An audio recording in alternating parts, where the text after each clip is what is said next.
Hello students and welcome back to your own channel Sing Creations education.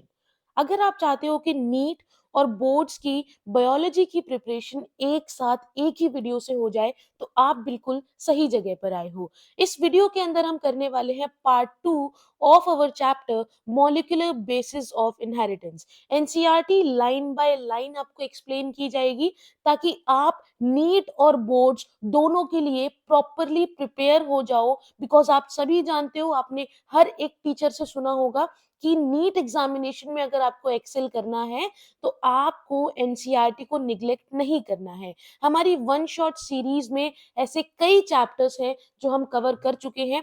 Part 1 of molecular basis of inheritance already uploaded है channel पे। अगर आपने अब तक नहीं देखा है तो डिस्क्रिप्शन बॉक्स में आपको लिंक मिल जाएगा, वहां से जाकर आप इस चैप्टर के पार्ट 1 को जरूर देखो ताकि आप एक बेसिस समझ पाओ इस पूरे जेनेटिक्स के चैप्टर का। प्लस इससे पहले sexual reproduction in flowering plants, human reproduction, reproductive health और principle of inheritance and variation, सभी चैप्टर्स कंप्लीट अपलोडेड हैं चैनल पे, वो भी लेटेस्ट एक्सप्लेनेशन के साथ। डिस्क्रिप्शन बॉक्स में सभी का लिंक गिवन है, आप जरूर देखिए, आपको बहुत ज्यादा बेनिफिट मिलेगा। तो बच्चों स्टार्ट करते हैं हम हमारे आज के नेक्स्ट टॉपिक से, जो कि है ट्रांसक्रिप्शन। हमें सेंट्रल डोग्मा के बारे में पता चल गया। हमने क्या पढ़ा था कि सबसे पहले डीएनए अपने आप को रेप्लिकेट करता है, जिस प्रोसेस को कहते हैं रेप्लिकेशन। उसके बाद हमारा एक नेक्स्ट प्रोसेस आता है जिसे हम कहते हैं transcription. Now what is transcription? जब डीएनए अपने आप को आरएनए में कन्वर्ट करता है, जब डीएनए से आरएनए बनता है, वो कोई भी आरएनए हो सकता है, हमारा एमआरएनए हो सकता है, आरआरएनए हो सकता है या टीआरएनए हो सकता है, ठीक है। तो हमारा डीएनए से जब आरएनए बनेगा उस प्रोसेस को हम ट्रांसक्रिप्शन कहते हैं। बिल्कुल simple, the process of copying genetic information from one strand of DNA into RNA is known as transcription. Here also the principle of complementarity governs the process of transcription, यानी कि कॉम्प्लीमेंटैरिटी मतलब completely opposite. अगर ये हमारा A T G C C T है तो हमारा जो दूसरा स्ट्रैंड होगा वो हमारा होता है, क्या होगा, टी, और यहाँ पर ए, यहाँ पर सी जी जी और ए। लेकिन अगर मैं इस स्ट्रैंड को टेम्पलेट मान रही हूं, अगर आपको कुछ समझ में नहीं आ रहा है कि टेम्पलेट क्या होता है और आपका पर्टिकुलर कौन सा स्ट्रैंड क्या कहता है, तो प्रीवियस लेक्चर में ही मैंने आपको कंप्लीटली समझाया है, ठीक है। उसी को हम आगे लेते हुए चल रहे हैं। अगर ये मेरा टेम्पलेट है तो अगर मेरा सीक्वेंस है A T G C C T, तो मेरा जो आरएनए बनेगा उसका सीक्वेंस होगा, ए की जगह यहाँ क्या आएगा, टी आएगा। लेकिन हमारे पर्टिकुलर आरएनए के अंदर टी नहीं होता है, थाइमीन नहीं होता, यूरेसिल, तो यहाँ पर यू आ जाएगा, यहाँ पर ए, सी जी जी, टी की जगह ए। ये हो गया हमारा आरएनए का सीक्वेंस। तो इसी को कह रहा है कि कॉम्प्लीमेंटैरिटी यहाँ पर भी देखी जाती है। Except the adenosine complements now form base pair with uracil. मैंने यही आपको बताया कि जो एडिनोसिन है, जो थाइमीन के साथ डीएनए के अंदर बेस पेयर बना रहा था, वो अब आरएनए के अंदर कभी भी थाइमीन प्रेजेंट नहीं होता, थाइमीन को रिप्लेस कर देगा कौन, uracil. Clear? However, unlike in the process of replication, which once set in, the total DNA of an organism gets duplicated. यानी कि रेप्लिकेशन के अंदर जब एक बार देखा जाता था कि पूरा का पूरा डीएनए ही किसी भी ऑर्गेनिज्म का रेप्लिकेट हो जाता था, लेकिन ट्रांसक्रिप्शन के अंदर ये पूरे डीएनए का सिर्फ एक सेगमेंट, एक पार्ट ही आपका आगे आरएनए बनता है, ठीक है। पूरा डीएनए आपका आरएनए नहीं बनता, एक पार्ट, एक छोटा सा सेगमेंट आपका कॉपी होता है into RNA. This necessitates defining the boundaries that would demarcate the region and the strand of DNA that would be transcribed. इससे हमें ये पता चलता है कि हमें किस स्ट्रैंड को क्या करना है, ट्रांसक्रिप्शन करानी है, और उस स्ट्रैंड के कौन से सेगमेंट से हमें आरएनए बनवाना है। Why both strands are not copied during transcription has the simple answer. पहली चीज आपके मन में ये आना चाहिए कि डीएनए तो डबल स्ट्रैंडेड होता है, तो दोनों ही स्ट्रैंड आखिर क्यों आरएनए में कन्वर्ट नहीं होते? इसका सिंपल आंसर है, फर्स्ट इन्होंने खुद ही आंसर बताए हैं, अगर दोनों स्ट्रैंड टेम्पलेट का काम करेंगे, if both the strand will act as a template, they would code for RNA molecule with different sequence.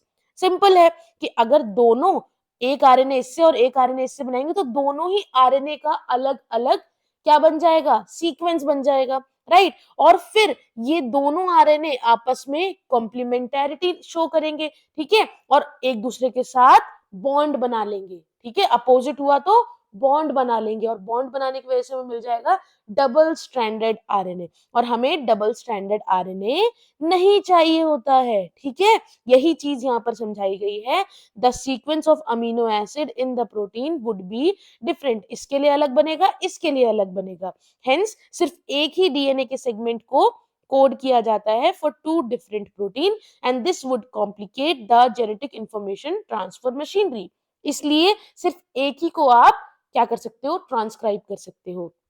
Second, अगर दो आरएनए मॉलिक्यूल बन गए, जो कि मैंने आपको यहां समझाया था, ये डीएनए है, इससे एक ये आरएनए बन गया, एक ये आरएनए बन गया, अगर दोनों आरएनए बन गए तो ऑब्वियसली जब ये दोनों डीएनए के कॉम्प्लीमेंटेरिटी स्ट्रैंड्स हैं तो ये आरएनए का स्ट्रैंड और ये वाला आरएनए का स्ट्रैंड भी तो आपस में कॉम्प्लीमेंटेरिटी शो करेंगे, कॉम्प्लीमेंट्री होंगे, राइट, इसीलिए it would form a double standard RNA, जो कि हमें नहीं चाहिए। This would prevent the RNA from being translated, अगर वो डबल स्टैंडर्ड बन गया, आपस में इस तरह से डबल स्टैंडर्ड बन गया, तो हमारा राइबोसोम कहाँ आकर लगेगा, कैसे हमारा टीआरएनए आएगा, कैसे वो चार्ज होगा और आगे जाके हमारे प्रोटीन बनेंगे, नहीं बन सकते, ठीक है, क्लियर। तो इसलिए हमारा दो स्ट्रैंड जो होते हैं वो कभी भी कॉपी नहीं होंगे डीएनए के, सिर्फ एक ही स्ट्रैंड को सॉरी दो स्ट्रैंड डीएनए के कॉपी होते हैं, लेकिन उससे दो स्ट्रैंड आरएनए के नहीं बनते, सिर्फ एक ही स्ट्रैंड को रीड करके आरएनए बनाया जाता है, क्लियर है ये वाली चीज। नाउ ट्रांसक्रिप्शन कराने के लिए तीन चीजों की बहुत ज्यादा जरूरत होती है। द ट्रांसक्रिप्शनल यूनिट, डीएनए के अंदर ट्रांसक्रिप्शनल यूनिट को डिफाइन किया जाता है तीन रीजन में। पहला, एक प्रमोटर जो उस प्रोसेस को करवाएगा, दूसरा स्ट्रक्चरल जीन जिस पर वो पूरा प्रोसेस होगा, ठीक है, जिस जीन के लिए वो प्रोसेस हो रहा है, और तीसरा टर्मिनेटर, जहां पर पता होना चाहिए कि यहां पर आकर मुझे इस प्रोसेस को रोक देना है, समझ में आया, यहाँ पर आकर मुझे इस प्रोसेस को रोक देना है। There is a convention in defining the two strands of DNA in the structural gene of a transcription unit, since the two strands have opposite polarity, दोनों ही स्ट्रैंड्स की अपोजिट पोलैरिटी होती है, तो एक डीएनए डिपेंडेंट आरएनए पॉलीमरेज, वहां हमने क्या देखा था, डीएनए डिपेंडेंट डीएनए पॉलीमरेज, जो एक डीएनए के स्ट्रैंड को यहां से शुरू करता है और जो हमारा नया स्ट्रैंड है वो सिंथेसाइज करना शुरू कर देता है, राइट, इसी तरह से होता था। अब यहाँ पर डीएनए पॉलीमरेज की जगह, क्योंकि वो डीएनए बना रहा था इसलिए डीएनए पॉलीमरेज, लेकिन यहाँ आरएनए बना रहा है तो उसे हम कहते हैं आरएनए पॉलीमरेज, और किसे रीड करके बना रहा है, डीएनए के स्ट्रैंड को रीड करके, तो उसे हमने क्या दिया, डीएनए डिपेंडेंट, यानी कि डीएनए पे डिपेंड कर रहा है और आरएनए पॉलीमरेज है। ऑल्सो कैटेलाइज द पॉलीमराइजेशन, एक सेकेंड बच्चों, the polymerisation in only one direction, सिर्फ एक ही डायरेक्शन में जाएगा, from 5 prime to the 3 prime, ठीक है, समझ लो ये आपका 5 प्राइम है, ये आपका 3 प्राइम है। The strand that has the polarity 3 prime to 5 prime will act as a template, आपको टेम्पलेट पता है ना, जिस चीज को हम टेम्पलेट मान लेते हैं वो टेम्पलेट हमेशा काम आता है एक नए स्ट्रैंड को सिंथेसाइज करने के लिए, क्लियर है, it is also referred as template strand, clear. जो दूसरा स्ट्रैंड है 3 प्राइम से 5 प्राइम वाला, मैंने क्या कहा, जो आरएनए पॉलीमरेज है वो हमेशा 5 प्राइम से 3 प्राइम वाला स्ट्रैंड बनाएगा। अगर मेरे को सिर्फ 5 प्राइम से 3 प्राइम ही चलना आता है तो मैं किसी अपने से अपोजिट वाले को ही रीड करके चल पाऊंगी, ठीक है, तो ऑब्वियसली अगर मेरे को 5 प्राइम से 3 प्राइम चलना आता है, मैं यही बना सकती हूँ, तो मैं कहाँ चलूंगी, मैं चलूंगी 3 प्राइम से 5 प्राइम, जब मैं 3 प्राइम से 5 प्राइम चलूंगी तभी तो मेरा स्ट्रैंड 5 प्राइम से 3 प्राइम बनेगा, समझ में आया, ये है मेन चीज समझने वाली, है ना, जो पर्टिकुलर डायरेक्शन है वो है 5 प्राइम से 3 प्राइम, अगर मुझे मेरा स्ट्रैंड 5 प्राइम से 3 प्राइम वाला चाहिए तो मुझे डीएनए के उस स्ट्रैंड को रीड करना होगा जिसकी पोलैरिटी है 3 प्राइम से 5 प्राइम, तभी तो अपोजिट बनेगा ना, बन गया। उसके बाद ये मुझे समझ में आया, तो मेरा दूसरा स्ट्रैंड क्या है, ये वाला, जो ये खाली पड़ा हुआ है, basically this strand which does not code for anything is referred to as coding strand. ठीक है, समझ लो, जो स्ट्रैंड आपके आरएनए को बनाने के लिए काम आ रहा है that will be known as template. हमेशा जिसके लिए सिंथेसाइज, जिसको रेफरेंस मान के हम सिंथेसाइज कराते हैं किसी चीज को, वो हमारा हमेशा टेम्पलेट स्ट्रैंड होता है। जो दूसरा स्ट्रैंड बच गया जिससे हम कुछ नहीं करा रहे हैं, that will be your coding strand. तो इस टेम्पलेट स्ट्रैंड को हम एक और नाम से जानते हैं, that will B non coding strand. तो बच्चे इस कोडिंग और नॉन कोडिंग में बहुत ज्यादा कंफ्यूज होते हैं। ठीक है, नॉन कोडिंग, और एक और नाम होता है, एक सेकेंड, इसका एक और नाम होता है which is anti sense strand. ठीक है, नॉन कोडिंग स्ट्रैंड कहते हैं हम, क्लियर, नॉन कोडिंग स्ट्रैंड कहते हैं, प्लस एंटी सेंस स्ट्रैंड कहते हैं किसको, जो हमारा टेम्पलेट स्ट्रैंड है उसको, और दूसरा वाला उसका अपोजिट जो स्ट्रैंड है उसे हम कहते हैं कोडिंग स्ट्रैंड। सो जितने भी रेफरेंस पॉइंट है ना आपके, जब आप ट्रांसक्रिप्शन कर रहे होते हो तो आप कोडिंग स्ट्रैंड को रेफरेंस मानते हो। आप कहोगे ना दूसरे वाले का कोई काम ही नहीं है, ये काम है कि आप उसको रेफरेंस मान के चलते हो। To explain this point, a hypothetical sequence transcription unit से ले लिया गया है। ये देखो, 3 प्राइम से 5 प्राइम का भी लिखा है, 5 प्राइम से 3 प्राइम का भी लिखा है। ठीक है, ये हमारा क्या है, ये हमारा क्या है, कोडिंग स्ट्रैंड, यानी कि हमारा नॉन टेम्पलेट स्ट्रैंड। ठीक है, और इसको एक और नाम से जानते हैं सेंस स्ट्रैंड। सेंस क्यों, क्योंकि ये हमारा रेफरेंस का काम कर रहा है। तो क्या आप मुझे बता सकते हो कि क्या सीक्वेंस होगा उस आरएनए का जो ऊपर वाले स्ट्रैंड से ट्रांसक्राइब होगा? बिल्कुल बता सकते हैं। यहाँ पर एक ही जगह टी आ जाता है, लेकिन टी तो हमारा आता ही नहीं है। तो जहां जहां आपका, क्योंकि ये स्ट्रैंड और कुछ नहीं, इसी का अपोजिट तो है, कॉम्प्लीमेंटेरिटी तो शो कर रहा है। तो इसमें आप जहां जहां टी है वहां वहां आप यू लगा दो। ठीक है, यहाँ यू, यहाँ, यहाँ, सब जगह यू लगा दिया, आपका आरएनए का स्ट्रैंड बन जाएगा। बीच में इसको खाली नहीं छोड़ना है, ये सब भी है बीच में। ठीक है, समझ में आया, क्लियर है, आगे बढ़े, है ना। अब जानते हैं प्रमोटर, टर्मिनेटर, ये सब क्या होते हैं। The promoter and the terminator flank the structural gene. ये आपका स्ट्रक्चरल जीन है यहाँ पर। ठीक है, इसको हम टेम्पलेट स्टैंड बोल रहे हैं, इसको कोडिंग स्टैंड बोल रहे हैं। समझ में आया डायग्राम में। अब बेसिकली ये हमारा प्रमोटर है, जहां से प्रमोट, क्या, किस चीज को प्रमोट करना कि भाई तू हो, और वो कौन है, वो है हमारी जहां से ट्रांसक्रिप्शन शुरू होगी। यहां पर आकर आपका जो आरएनए है, आरएनए पॉलीमरेज विल बाइंड, यहां पर क्या होगा, आरएनए पॉलीमरेज बाइंड कर जाएगा। ठीक है, बाइंड करने के बाद वो स्ट्रक्चरल जीन से होता हुआ आगे जाएगा और उसका कॉम्प्लीमेंटेरिटी शो करते हुए कॉम्प्लीमेंटेरिटी को शो करेगा और कॉम्प्लीमेंट बनाएगा, एक स्ट्रैंड बनाएगा। ठीक है, क्लियर। उसके बाद एक ऐसा पॉइंट आएगा जहां पर आरएनए पॉलीमरेज हट जाएगा और जो आपका ट्रांसक्रिप्शन है वो टर्मिनेट हो जाएगा। क्लियर है, वही सेम चीज यहाँ पर लिखी हुई है। ये ऐसा सीक्वेंस है that provide site for the RNA polymerase, है ना। आपका प्रमोटर क्या है, it is located at the 5 prime and, और 3 प्राइम एंड पे आपका क्या होता है, टर्मिनेटर। आप कहोगे मैम ये तो 5 प्राइम एंड पे, तो 3 प्राइम, हमेशा कहा था रेफरेंस आपका कोडिंग स्ट्रैंड रहेगा। तो कोडिंग स्ट्रैंड के 3 प्राइम पे टर्मिनेटर, 5 प्राइम पे प्रमोटर। क्लियर है। Now it is the presence of promoter in a transcription unit that defines the template and coding strand। ठीक है, जिसकी वजह से हमें टेम्पलेट और कोडिंग स्ट्रैंड का पता चल जाता है। क्लियर है, क्लियर है ये वाली चीज। The terminator is located towards the 3 prime and, clear, जिसको हम डाउनस्ट्रीम, ये पार्ट छोड़कर ये वाला पार्ट होता है अपस्ट्रीम, जो प्रमोटर वाला पार्ट है। ये वाला पार्ट होता है डाउनस्ट्रीम, जो टर्मिनेटर वाला पार्ट है।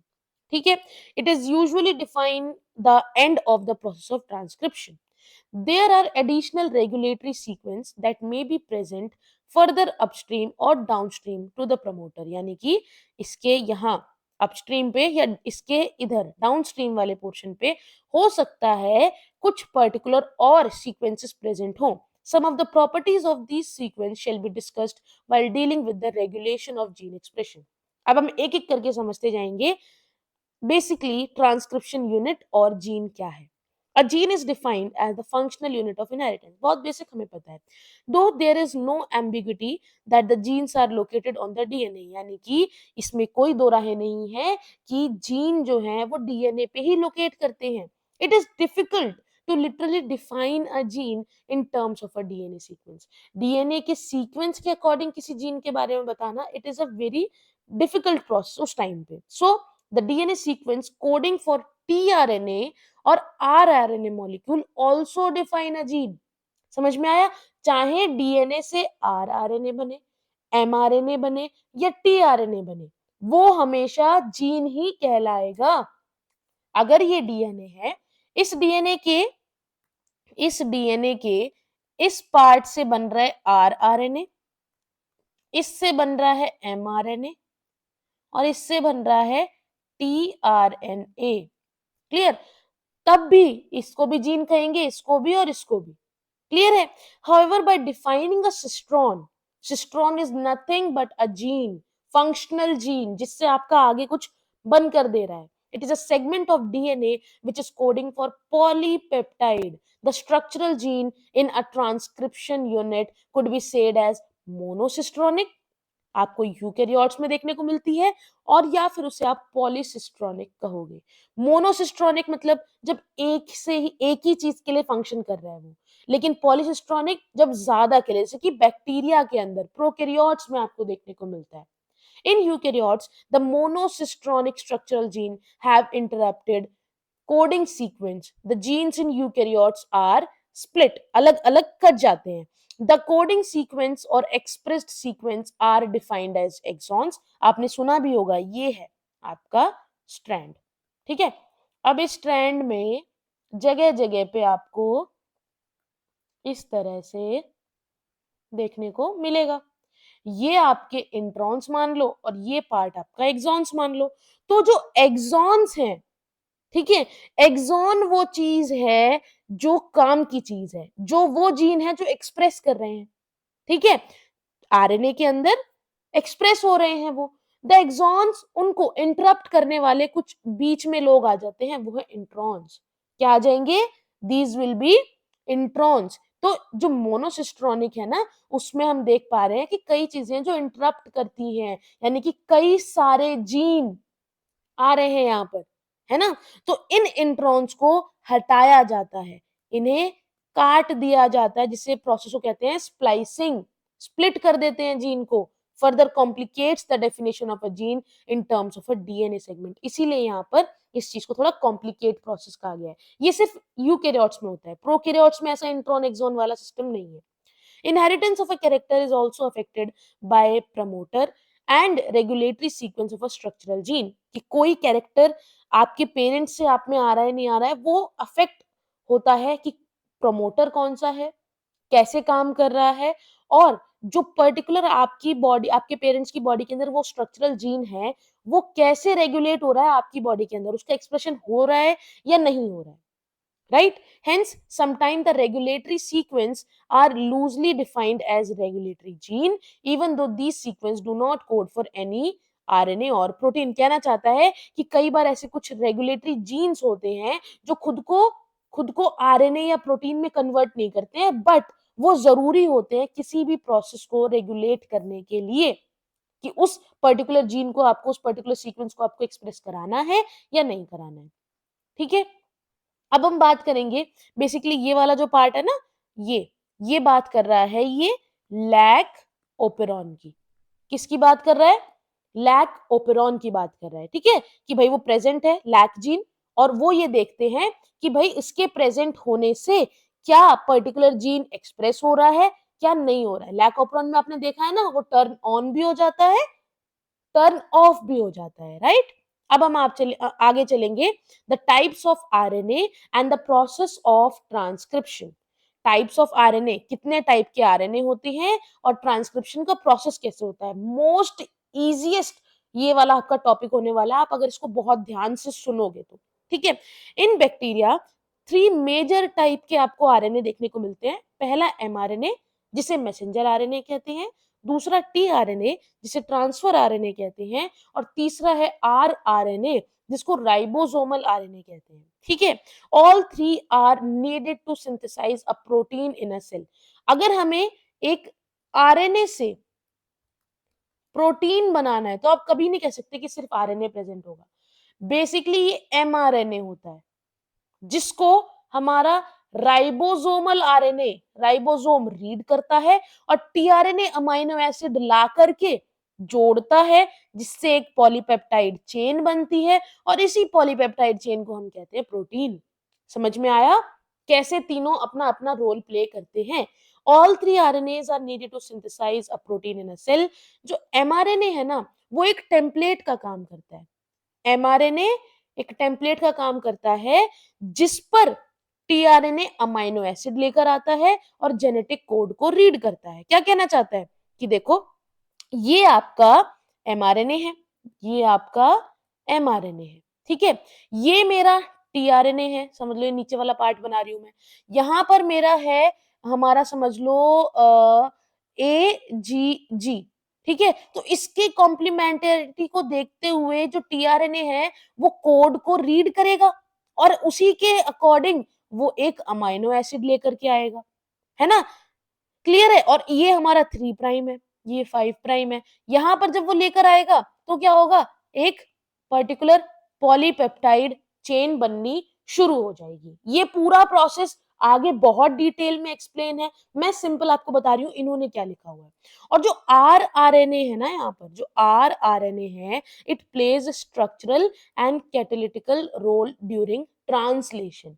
ट्रांसलेशन के दौरान यानी कि जब आरएनए से प्रोटीन बनता है, जब आरएनए से प्रोटीन बनता है तब इसका काम आता है।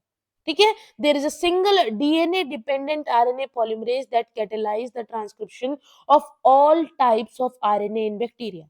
डीएनए से आरएनए बनाने के लिए सिर्फ एक सिंगल आरएनए पॉलीमरेज ही लगता है। Clear. RNA polymerase will bind to promoter. यहाँ पर एक आपका प्रमोटर है, ठीक है, जिसके साथ आपका आरएनए पॉलीमरेज आकर के बाइंड कर जाता है। उस प्रोसेस को हम कहते हैं इनिशिएशन का प्रोसेस, यानी कि कोई चीज स्टार्ट हो रही है। It uses nucleoside triphosphate as a substrate. ठीक है, एनटीपी जो हमारी होती है ना, उसको एज अ सबस्ट्रेट ये यूज करता है।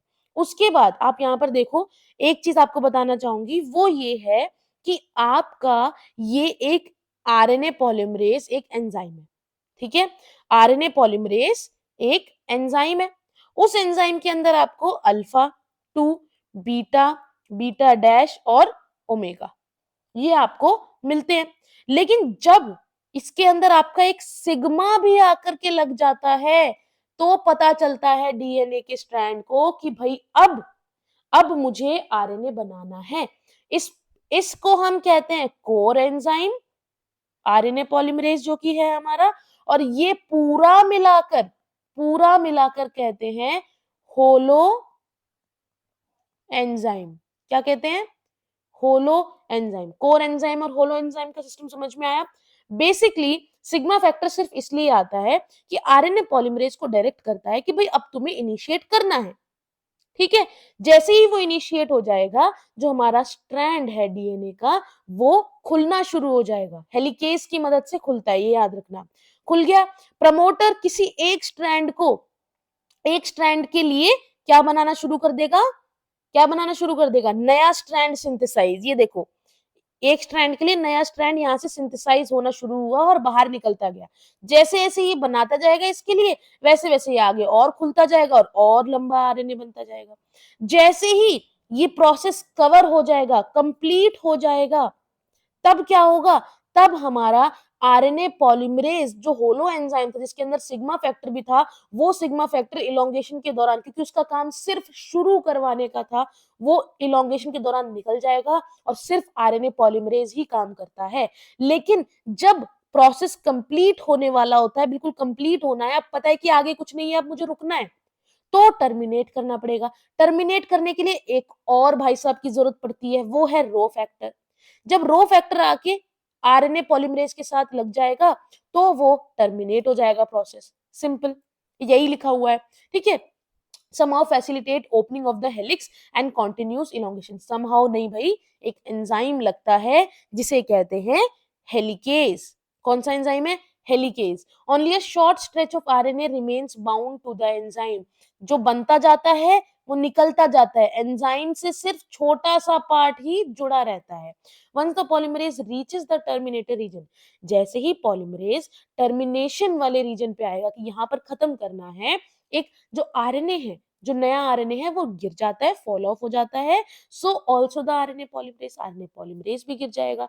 अब ये ऐसे ही नहीं गिरता भाई, इसमें आता है हमारा रो फैक्टर, ठीक है, जिसको हम कहते हैं termination factor. An intriguing question is that कि आरएनए पॉलीमरेज कैटेलाइज कैसे कर पाया तीनों स्टेप्स पे, इनिशिएशन, इलोंगेशन और टर्मिनेशन। आरएनए पॉलीमरेज बेसिकली सिर्फ केपेबल होता है इलोंगेशन के प्रोसेस को कराने के लिए, उसको अपने इनिशिएशन और टर्मिनेशन दोनों पे अपने किसी किसी भाई की जरूरत होती है। इनिशिएशन पे वो सिग्मा की मदद लेता है और टर्मिनेशन पे वो रो फैक्टर की मदद लेता है। क्लियर?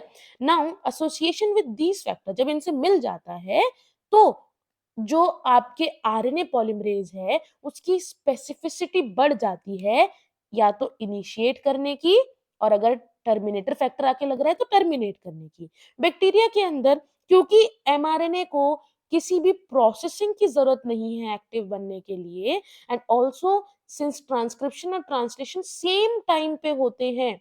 क्यों सेम टाइम पे होते हैं? क्योंकि प्रोकैरियोट्स में न्यूक्लियस नहीं होता, सब कुछ यहाँ पर साइटोप्लाज्म में पड़ा होता है। तो जैसे ही ट्रांसक्रिप्शन कंप्लीट होती है, उसके कंप्लीट होने से पहले ही ट्रांसलेशन होनी शुरू हो जाती है। There is no separation of cytoplasm and nucleus in the bacteria. Many time जो ट्रांसलेशन है it can begin much before the mRNA is fully transcribed. यहाँ से एमआरएनए बन रहा है, वो कह रहा है कि भाई बनता रहे, मैं यहाँ से ट्रांसलेशन शुरू कर देता हूँ। क्लियर है? Consequently the transcription and translation can be coupled in bacteria, ठीक है, कपल्ड हो सकती है, ट्रांसक्रिप्शन एंड ट्रांसलेशन एक साथ हो सकते हैं। ओके, जैसे जैसे बनता जाएगा वैसे वैसे उसको ट्रांसलेट कर दिया जाएगा। इन यूकेरियोट्स के अंदर दो और कॉम्प्लेक्सिटी आती है।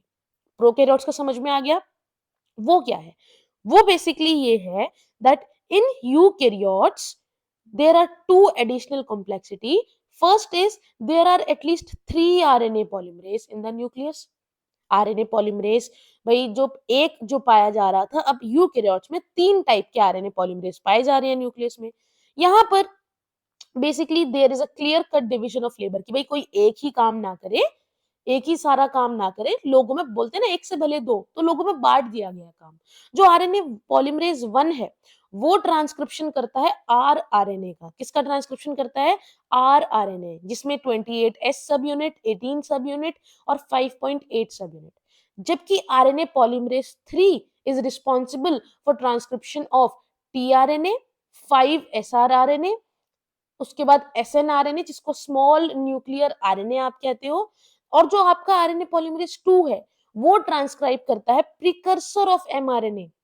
प्रिकर्सर ऑफ एमआरएनए मतलब मेच्योर आरएनए बनने से पहले वाला जो आरएनए होता है उसको प्रिकर्सर कहते हैं, यानी कि पहले वाला, जिसका नाम है hnRNA, heterogeneous nuclear RNA. Clear है? मेच्योर हो जाएगा तो एमआरएनए, लेकिन पहले वो कहलाएगा hnRNA, heterogeneous nuclear RNA. Clear है? द सेकंड कॉम्प्लेक्सिटी, जो सेकंड कॉम्प्लेक्सिटी है वो ये है, वैसे कॉम्प्लेक्सिटी तो कुछ नहीं होता, कॉम्प्लेक्सिटी होता है ना, वो जरा बोल बोल के एकदम से ऐसा होता है कि वर्ड्स ऐसे ही निकलते हैं फिर कुछ टाइम बाद इतना लंबा बोल के। Is that the primary transcripts contain both the exons and introns, जो कि हमने पहले भी पढ़ा था कि भाई यहाँ पर एक एक्स्ट्रा स्टेप ऐड हो जाता है, वो ये है कि जो हमारा ट्रांसक्रिप्ट बना है, एमआरएनए जो बन रहा है हमारा, उसके बाद उसके अंदर एक्सॉन्स भी हैं, फंक्शनल यूनिट, और इंट्रॉन्स भी हैं, नॉन फंक्शनल यूनिट। तो बेसिकली इन इंट्रॉन्स को निकालना पड़ेगा बाहर, वरना ज्यादा एनर्जी लगेगी। तो इनको निकालने के लिए एक प्रोसेस होता है जहां पर इंट्रॉन्स को रिमूव कर दिया जाता है और एक्सॉन्स को वापस ज्वाइन कर दिया जाता है लाइगेज की मदद से। लाइगेज की मदद से इस प्रोसेस को कहते हैं स्प्लाइसिंग। क्लियर है? जो आपका एचएनआरएनए है यानी कि प्रिकर्सर एमआरएनए है, जो इमैच्योर आरएनए है, वो इट अंडरगोज़ एडिशनल प्रोसेसिंग जिसको कहते हैं कैपिंग और टेलिंग। ठीक है, 5 प्राइम एंड पे कैपिंग हो जाती है, 3 प्राइम एंड पे टेलिंग, जो ए की हम जो टेल लगाते हैं, पॉली ए टेल जिसको कहते हैं, वो बन जाती है। ठीक है, उसके बाद कैपिंग में क्या होता है, अनयूजुअल न्यूक्लियोटाइड, ठीक है, methyl guanosine triphosphate basically is added to the 5 prime end of HN RNA. ठीक है, क्या करते हैं, 5 प्राइम एंड पे एक पर्टिकुलर न्यूक्लियोटाइड लगा दिया जाता है, लेकिन टेलिंग के अंदर एडिनाइलेट रेसिड्यूज, इसका मतलब क्या है, ए ऐड कर दिए जाते हैं। ठीक है, it is the fully processed hnRNA, अब इसको एमआरएनए बोलते हैं। जब तक ये ऐसा है तब तक ये एचएनआरएनए है। जब इसमें मैं कुछ इस तरह से ऐड कर दूंगी, ये हो गई टेलिंग 3 प्राइम एंड पे। 5 प्राइम एंड पे मैं यहाँ पर ऐड कर दूंगी, कोई भी समझ लो न्यूक्लियोटाइड ऐड कर दिया मैंने। ठीक है, कोई भी न्यूक्लियोटाइड ऐड कर दिया मैंने, ये हो गई मेरी कैपिंग। क्या हो गई ये, कैपिंग हो गई, है ना। क्या कहलाएगी अब ये, इसको मैं कह दूंगी कैपिंग की। एक पार्ट पर मैंने कुछ ऐसा लगा दिया है जिसकी वजह से अब वो कैप्ड है, वो टूटेगा नहीं, ना ही कट होगा, तो अब ये कहलाएगा मेच्योर आरएनए यानी कि मैसेंजर आरएनए, एमआरएनए। क्लियर है। The significance of such complexities, एक सेकेंड इसमें देखो आप, यहां पर आप देखो, आपको समझ में आएगा। वो क्या है, ये आपका एक आरएनए बनता हुआ निकल रहा है। इसमें आप देख पा रहे हो, ये जो डार्क कलर है दीज आर इंट्रॉन्स, और ये जो लाइट येलो कलर है दीज आर एक्सॉन। ठीक है, अब क्या हुआ, 5 प्राइम एंड पे ये देखो कैपिंग हो गई। कैप किसकी लगाई, मिथाइल गुआनोसिन, मिथाइल, एक सेकेंड यहाँ पर अभी लिखा भी हुआ था, एक सेकेंड, हाँ, methyl guanosine triphosphate, methyl guanosine triphosphate, 3 phosphate, guanosine मतलब जी, एम मतलब मिथाइल, लग गया। ये हो गई हमारी कैपिंग। अब आप देखो यहाँ पर पॉली ए टेल यानी कि पॉली एडेनाइलेशन, पॉली मतलब बहुत सारे एडेनिन लगे हैं, पॉली मतलब बहुत सारे, एडेनाइलेशन मतलब एडेनिन का ऐड होना। क्लियर है। अब क्या होगा, अब क्या होगा, ये देखो, सबसे पहले कैपिंग करा दी मैंने, करा दी है, अभी मैंने टेलिंग नहीं कराई है, नहीं कराई है ना। अब क्या होगा, अभी इसको मैं कह रही हूं HNRNA क्योंकि इसमें पूरा मेच्योर नहीं हुआ है। अब क्या होगा, इंट्रॉन्स को निकालने का प्रोसेस शुरू होगा, आरएनए स्प्लाइसिंग जिसको कहते हैं, स्प्लाइसिंग कहेंगे। तो इंट्रॉन्स कैसे निकलेंगे, ऐसे तो मैं काट नहीं सकती इसको, मुझे इसके लूप बनाकर इसको निकालना, समझ लो ये है, ठीक है, समझ लो ये है, और ये है मेरे इंट्रॉन्स। Clear, introns. अब मुझे इन्हें निकालना है, मुझे निकालना है, तो मैं क्या करूंगी, मैं इस तरह से इनका एक लूप बना दूंगी, और एक टाइम पे आके यहाँ से काट दूंगी, तो मेरा फिर पूरा ब्लू स्ट्रैंड मिल जाएगा, पूरा एक एक्सॉन वाला मिल जाएगा। वही सेम चीज यहाँ पर हो रही है, लूप बन रहे हैं ये इंट्रॉन्स के, और ये इन लूप्स को कहते हैं स्प्लाइसियोसोम। क्लियर है, स्प्लाइसियोसोम बनाए मैंने, और मैंने इनको निकाल दिया। निकालने के साथ साथ मैंने पॉली ए टेल लगा दी, यानी कि ए करके पॉली एडेनाइलेशन करा दिया, और अब ये मेरा इधर कैपिंग हो रखी है, इधर टेलिंग हो रखी है। ये एक मेच्योर आरएनए है, एम आरएनए, मैसेंजर आरएनए। समझ में आया ये प्रोसेस, स्प्लाइसिंग समझ में आई, कैपिंग समझ में आई, टेलिंग समझ में आई। अगर आ गई तो जल्दी से कमेंट सेक्शन में हाँ लिख दो। समझ में अगर आ जाता है तो कमेंट सेक्शन में लिखकर जरूर जाया करो कि हाँ मैम, हमें अच्छे से समझ में आ गया है। ठीक है, नाउ बेसिकली एक चीज और आपको बताना चाहूंगी कि किया क्यों हमने ये कैपिंग वगैरह क्यों की। कैपिंग इसलिए की, पहली चीज करने के रीजन है, कोई भी चीज ऐसे ही नहीं कर रहा है कि मेच्योर बनना है इसलिए कर दिया, ऐसे ही नहीं किया उसने, उसने किया इसलिए है चीज को। देखो एक सेकेंड, एक सेकेंड बच्चों, हाँ ठीक है, नाउ इट इज वर्किंग। ठीक है, क्यों किया इसने? इसने किया इसलिए है, कैपिंग क्या करती है? Capping, number one, it will protect your 5 prime and, number two, it will be recognized by जो आपकी स्मॉलर सब यूनिट होती है, क्योंकि प्रोटीन बनाने के लिए राइबोसोम की जरूरत पड़ेगी। एक second, smaller sub unit of ribosome, clear है? Smaller sub unit of ribosome इसी को रिकॉग्नाइज करके अटैच होता है और आगे रीड करता हुआ प्रोटीन बनाता चला जाएगा। क्लियर है? बस इसलिए इतना याद रखना है, इतना हमें याद रखना है ना? Now the significance of such complexity now beginning to be understood. अब समझ में आ रहा है कि इतने कॉम्प्लेक्स होने की जरूरत क्या थी। The split gene arrangement represent probably N ancient feature of the genome. Feature, भाई इतना बड़ा जीनोम है आपका, जीन है जो, उसका बेसिकली उसको इस तरह से अरेंज करना कि सिर्फ कोडिंग पार्ट आए और आपका सिर्फ फंक्शनल पार्ट आए। The presence of intron is reminiscent of antiquity and the process of splicing represent the dominance of RNA world. कि भाई आरएनए ही सब कुछ कर रहा है, आरएनए ही अपने आप को क्या करवा रहा है? अपने आप को मिच्योर करवा रहा है, अपने आप को एक फंक्शनल बना रहा है। डीएनए में क्या है भाई? डीएनए के अंदर इतनी अकल नहीं है, वो पूरे को ही रेप्लिकेट कर देता है। लेकिन आरएनए सिर्फ वो ही बनता है जो जितने पार्ट की जरूरत है, जो फंक्शनल है। उसके बाद भी अगर उसमें कुछ ऐसी चीज आ जाती है जिसकी जरूरत नहीं है, जिसकी कोई नीड नहीं पड़ेगी हमें, वो उसको हटा देता है। इससे पता चलता है कि RNA is more smarter than DNA, but आपका बेसिस हमेशा डीएनए रहता है। ठीक है? In recent time the understanding of RNA and RNA dependent processes in the living system have assumed more importance. अब हम बात करते हैं जेनेटिक कोड की। What is genetic code? Genetic code, during replication and transcription nucleic acid copy होता है from another nucleic acid.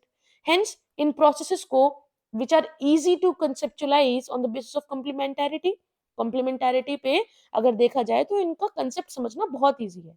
The process of translation requires transfer of genetic information from a polymer of nucleotide, ठीक है, एक nucleotide का polymer बनेगा, to synthesise a polymer of amino acid. अगर ये nucleotide का पॉलीमर है, अगर मुझे अमाइनो एसिड बनाना है, अमाइनो एसिड्स बनाने हैं, तो उसको रीड करना आना चाहिए। Neither does any complementarity exist between nucleotide and amino acid.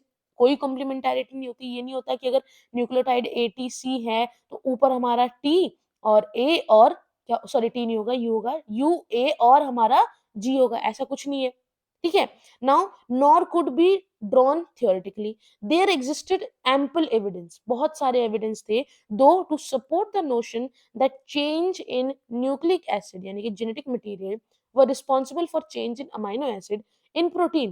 ये पता लगा, इसको देखो, ये चीज समझनी बहुत ज्यादा इंपॉर्टेंट है कि अगर न्यूक्लिक एसिड चेंज होते हैं तो अमाइनो एसिड भी चेंज होंगे और उसकी वजह से प्रोटीन चेंज हो जाएगा। प्रोटीन क्या? It is nothing but a chain of amino acid, polypeptide chain of amino acid.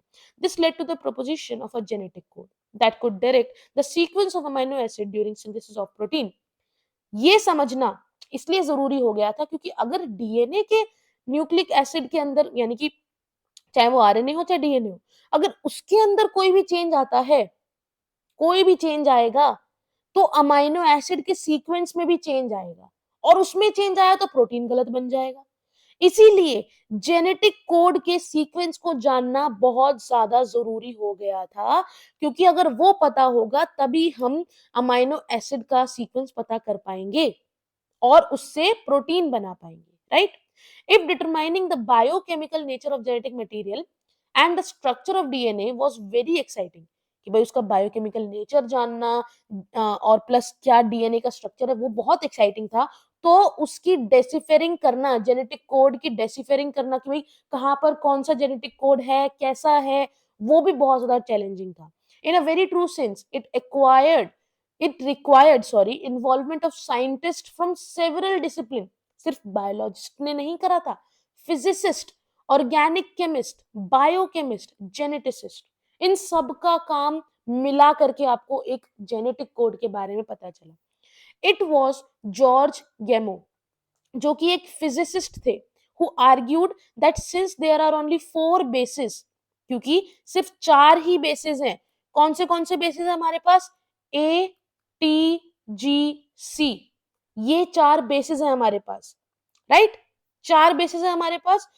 If they code for 20 amino acid, the code should constitute a combination of bases. अगर 20 amino acid है, ठीक है, और 4 ही हमारे पास क्या है? Basis है, तो भाई अगर ये 4 करेंगे तब भी 16 बच गए। तो ये कहना चाहते हैं कि ये हो सकता है एक कॉम्बिनेशन हो, कहीं पर एटीजी हो, कहीं पर एसीटी हो, कहीं पर टीएसी हो, ऐसे करके कॉम्बिनेशन हो सकता है जो कि मिलकर हमारे 20 अमाइनो एसिड को बनाएगा। He suggested that in order to code for all 20 amino acid, the code should be made up of 3 nucleotide. उन्होंने बोला कि अगर हमें 20 अमाइनो एसिड बनाने हैं तो हमारे कोड का जो पर्टिकुलर कॉम्बिनेशन है, ये तो वो पहले ही कह चुके थे कि भाई कॉम्बिनेशन होगा, तो ये कॉम्बिनेशन 3 के पेयर में होना चाहिए। ठीक है, बताओ सही समझ में आया? Now this was a very bold proposition, बहुत बड़ी बात इन्होंने कह दी थी। क्यों? क्योंकि जो कॉम्बिनेशन है 4 क्यूब रूट का, 4 क्यूब का, सॉरी, जो आपका कॉम्बिनेशन है 4 इंटू 4 इंटू 4, वो 64 कोडॉन्स को बना रहे हैं। 64 कोडॉन्स का मतलब जितने चाहिए उससे ज्यादा, लेकिन जब 4 इंटू 4 कर रहे थे तब 16 बैठ रहा था, यानी कि 4 ऐसे हैं जो बच जाएंगे, तो हमें बचना तो है ही नहीं, बचाना तो है ही नहीं, इसलिए हमने एक ट्रिपलेट वाला फॉर्म बना दिया, providing proof that the codon was a triplet. समझ में आया ट्रिपलेट कैसे बना? मैंने आपको अभी समझाया। Was a more daunting task. The chemical method developed by Har Gobind Khorana, समझते रहना, जॉर्ज गेमाउ ने बताया कि भाई 64 कोडॉन्स होते हैं, लेकिन जो हरगोविंद खुराना है उन्होंने केमिकल मेथड का यूज किया, जिससे उन्होंने ये बताया कि आरएनए मॉलिक्यूल को बनाना with defined combination of bases, चाहे वो होमोपॉलीमर्स हो या कोपॉलीमर्स हो। ठीक है, होमोपॉलीमर मतलब ए या फिर A T C, U G U, U C C, ये हो। ठीक है, Marshall Nirenberg cell free system उन्होंने बनाया था प्रोटीन सिस्टम के लिए, जिससे फाइनली हमारा जेनेटिक कोड डेसिफर हो गया।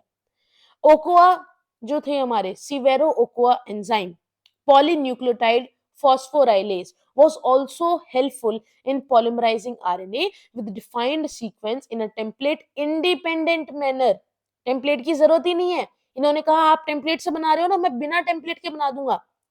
ठीक है, एंजाइम की मदद से enzymatic synthesis of RNA, finally a checker board for genetic code was prepared, ये बनाया गया। ठीक है, अब इसमें क्या है? फर्स्ट पोजीशन ये, सेकंड पोजीशन ये, थर्ड पोजीशन ये, आप इसमें पढ़ो, इसमें पढ़ते चले जाओ, बहुत कुछ इंपॉर्टेंट मिलेगा, बहुत कुछ इंपॉर्टेंट मिलेगा। सबसे ज्यादा जरूरी क्या क्या है? ये जो आपके होमोपॉलीमर्स हैं, क्या क्या इंपॉर्टेंट है? जो आपके homopolymer C C C, A U U U और G G G, phenyl, proline, lysine, glycine. ठीक है, समझ में आया? उसके बाद और कौन से इंपॉर्टेंट है? 3 आपके स्टॉप कोडॉन इंपॉर्टेंट है, यूएजी, यूएए और यूजीए, ये 3।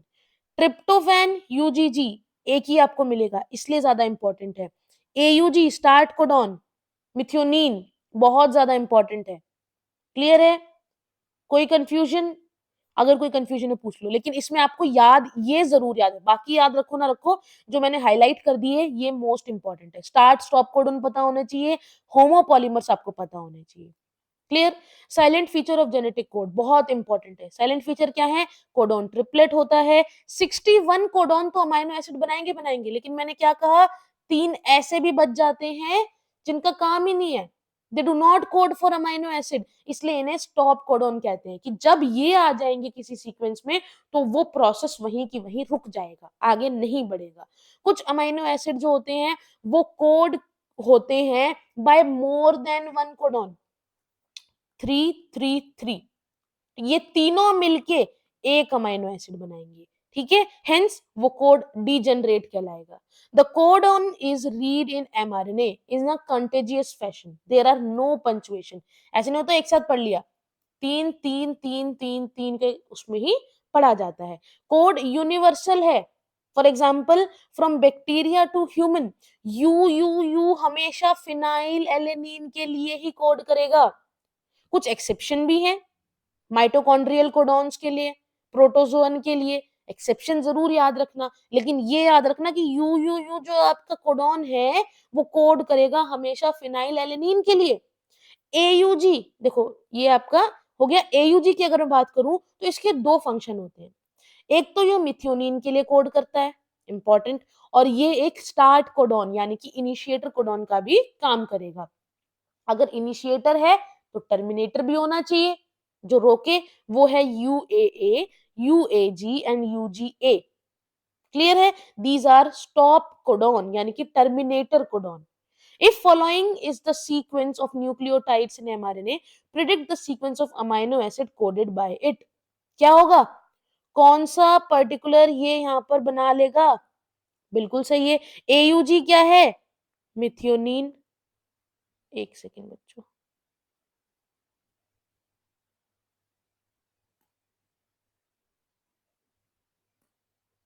इसको वापस करते हैं हम। ये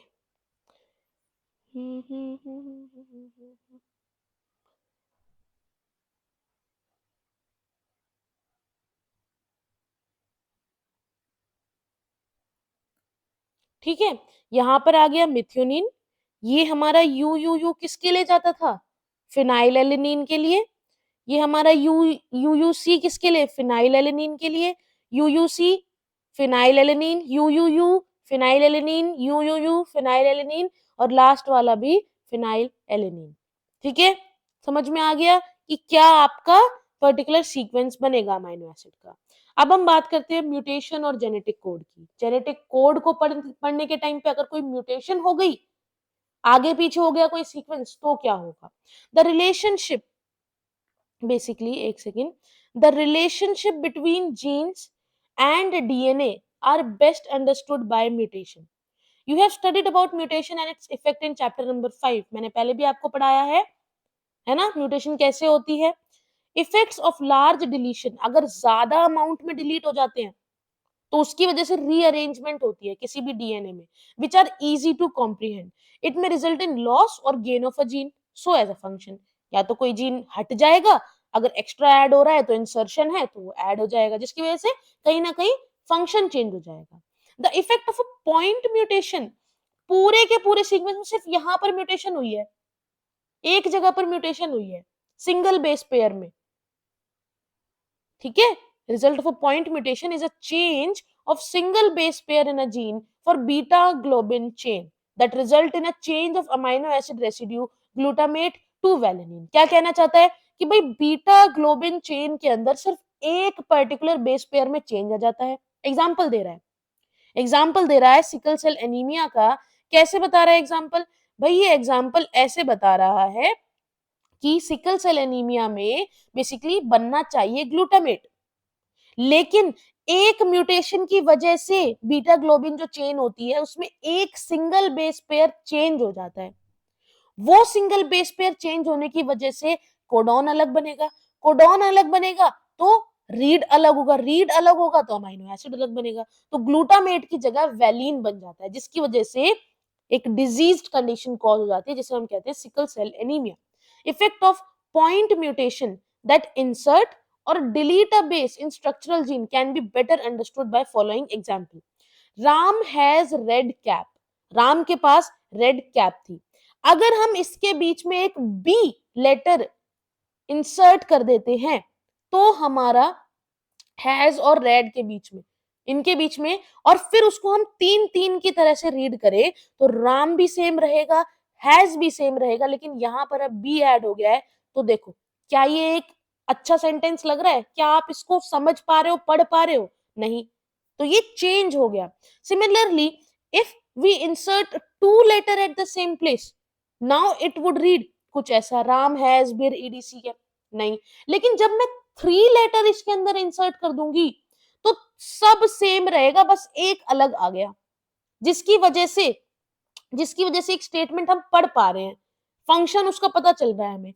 the same exercise can be repeated by deleting the letter R E D. कैसे? पहले मैंने आर हटाया, फिर मैंने ई हटाया, फिर मैंने डी हटा दिया, है ना? तो ये इंसर्शन का एग्जाम्पल है, ये डिलीशन का। जो आपको यहाँ पे समझ में आया वो ये समझ में आया कि इंसर्शन और डिलीशन एक या दो बेसिस के जब हम करते हैं तो हमारा रीडिंग फ्रेम चेंज हो रहा है, ठीक है? हाउएवर ऐसी जो म्यूटेशन होती हैं उनको हम कहते हैं फ्रेम शिफ्ट, या तो इंसर्शन अगर आप इंसर्ट कर रहे हो, और फ्रेम शिफ्ट डिलीशन अगर आप डिलीट कर रहे हो। इंसर्शन और डिलीशन ऑफ 3 और इट्स मल्टीपल बेसिस, या तो 3 को आप हटाओ या 6 को आप हटाओ, यानी कि 3 के मल्टीपल, या 9 को आप हटाओ, तो जो आपका अमाइनो एसिड है, ठीक है, वो रीडिंग फ्रेम में रहेगा, अनऑल्टर्ड रहेगा उस पॉइंट से, क्योंकि वो 3-3 के कोडॉन फिर भी बना रहा है, राइट? लेकिन अगर आप 2, 4, 5 ऐसे हटाओगे या 1 तो दिक्कत होगी। क्लियर है? अब हम बात करते हैं टीआरएनए की। बहुत इंपॉर्टेंट है, अडेप्टर मॉलिक्यूल है, it is very important and an adapter molecule. From the very beginning, starting से ही ये समझ में आ गया था that the proposition of code, it was clear to Francis Crick that there has to be a mechanism to read the code and also to link it to the amino acid. कुछ तो है जो genetic code और amino acid को link कर सकता है, कोई तो ऐसा मॉलिक्यूल है, ये फ्रांसिस क्रिक को समझ में आ गया था। क्यों? Because amino acid have no structural specialities to read the code uniquely. Amino acid के पास ऐसी कोई शक्तियां ही नहीं है भाई, ऐसी कोई पावर ही नहीं है कि वो जो हमारा कोड है उसको रीड कर सके। तो ऐसा कोई तो चाहिए था जो अमाइनो एसिड को कहीं ना कहीं रीड करे। क्रिक ने बोला कि कोई ऐसा मॉलिक्यूल है जो न्यूक्लियोटाइड को रीड करना जानता है और उसके बदले में हमें अमाइनो एसिड देता है। रीड किया, हाँ इसके लिए ये अमाइनो एसिड चाहिए, तो वो अमाइनो एसिड लेकर के आता है, ठीक है। He postulated the presence of an adapter molecule that would one on one hand, जो एक तरफ तो कोड को रीड करेगा and on the other hand would bind to a specific amino acid. यहां तो ये कोड को रीड कर रहा है देखो, और यहां पर ये अमाइनो एसिड से बाइंड कर रहा है, ठीक है।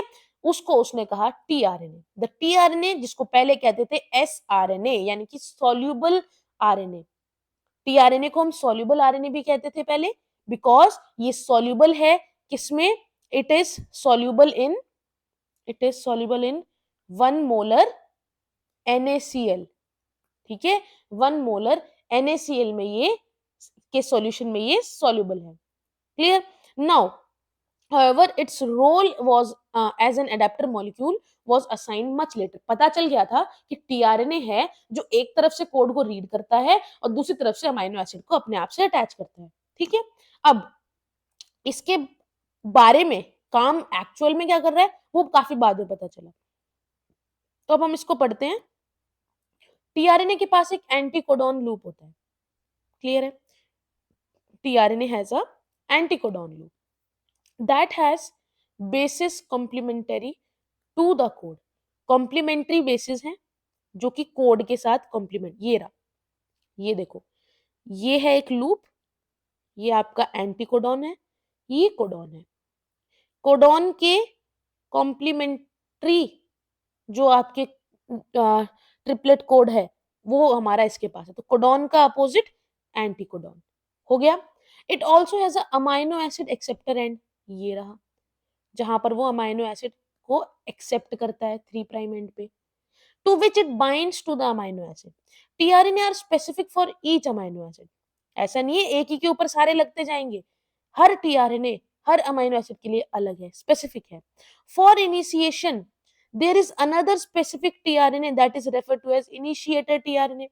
There are no tRNAs for stop codon। तो जहां पर भी stop codon आएगा वहां पर tRNA अपना काम करना बंद कर देगा और वो प्रोसेस वहीं पर एंड हो जाएगा। ऐसे हमारा जो प्रोटीन सिंथेसिस का प्रोसेस है, ट्रांसलेशन का प्रोसेस है, वो एंड होता है, ये टर्मिनेशन पॉइंट होता है। The secondary structure of tRNA has been depicted that looks like a clover leaf like structure. Clover leaf like structure मैं आपको बना के दिखाती हूँ, जो यहाँ पर इन्होंने नहीं बनाया हुआ है। वो स्ट्रक्चर कुछ ऐसा होता है। एक सेकेंड, पेन ले लेते हैं हम, ताकि आप लोगों को अच्छे से समझ में आ जाए। ठीक है, बेसिकली क्या होता है, कुछ इस टाइप का स्ट्रक्चर आपको देखने को मिलता है। मैं आपको समझाऊंगी ये पूरा, ठीक है। एक सेकेंड, इसको यहाँ से मिटा देते हैं। ये कुछ ऐसे होता है, ठीक है, और ये थोड़ा सा इससे बढ़ा जाता है, ठीक है। ये हमारा 5 प्राइम है, तो यहाँ पर हमारा कैपिंग रहेगी, ठीक है। यहाँ पर ACC, ये जरूर याद रखना, ये 3 प्राइम एंड है। यहाँ पर आपका इस एंड पे आपका अमाइनो एसिड आकर बाइंड करता है 3 प्राइम एंड पे। क्लियर है? क्लियर है ये वाली चीज? तो ये हो गई अमाइनो एसिड एक्सेप्टर एंड। और ये हमारा, अब देखो एक एक करके समझाती हूँ। ये मेरा फर्स्ट लूप है, ये मेरा सेकंड लूप है, ये मेरा थर्ड लूप है, जो किसी किसी में प्रेजेंट होता है, किसी किसी में नहीं होता। ये मेरा फोर्थ लूप है। समझ में आएगा? 4 मेरे पास लूप होते हैं। एंटीकोडॉन लूप ये है मेरा, जिसके पास अगर UCA है, वो क्यों है? क्योंकि नीचे AGU है। जो mRNA है उस पर AGU ट्रिपलेट ही चलता है ना, तो ये इसके साथ ऐसे रहेगा, हमेशा कॉम्प्लीमेंटारिटी को फॉलो करेगा, कॉम्प्लीमेंट्री लेकर आएगा, राइट। उसके बाद हमारा जो पहला वाला लूप होता है, दिस इज DHU लूप। जो DHU लूप है ये बाइंड करेगा किसके साथ? किसके साथ? अमाइनो असाइल सिंथेस, ठीक है, इस एंजाइम के साथ बाइंड करेगा। थर्ड वाला किसी में होता है, किसी में नहीं होता है। और जो फोर्थ है, जो हमारा फोर्थ लूप है, वो है हमारा टी साई सी लूप। ये आपके राइबोसोम के साथ बाइंड करता है। किसके साथ बाइंड करता है? राइबोसोम के साथ बाइंड करता है। क्लियर है? राइबोसोम बाइंडिंग यहाँ पे होगी। क्यों बता रही हूं मैं आपको ये? मैं आपको इसलिए बता रही हूँ क्योंकि ये आपके एग्जामिनेशन में आता है, बोर्ड एग्जामिनेशन में भी। समझ में आ गया आपको? ये आपका क्लोवर लीफ लाइक स्ट्रक्चर है, 2D स्ट्रक्चर है tRNA का, जो आपके एग्जाम में पूछा जाता है। और जो इन्वर्टेड एल का स्ट्रक्चर ये कह रहे हैं, वो इन्होंने यहाँ पर बनाया हुआ है, इन्वर्टेड एल का स्ट्रक्चर, जिसमें आपको इतनी जल्दी चीजें नहीं समझ में आएंगी, ठीक है। अब हम आ गए हमारे बहुत इंपॉर्टेंट टॉपिक पे, that is translation.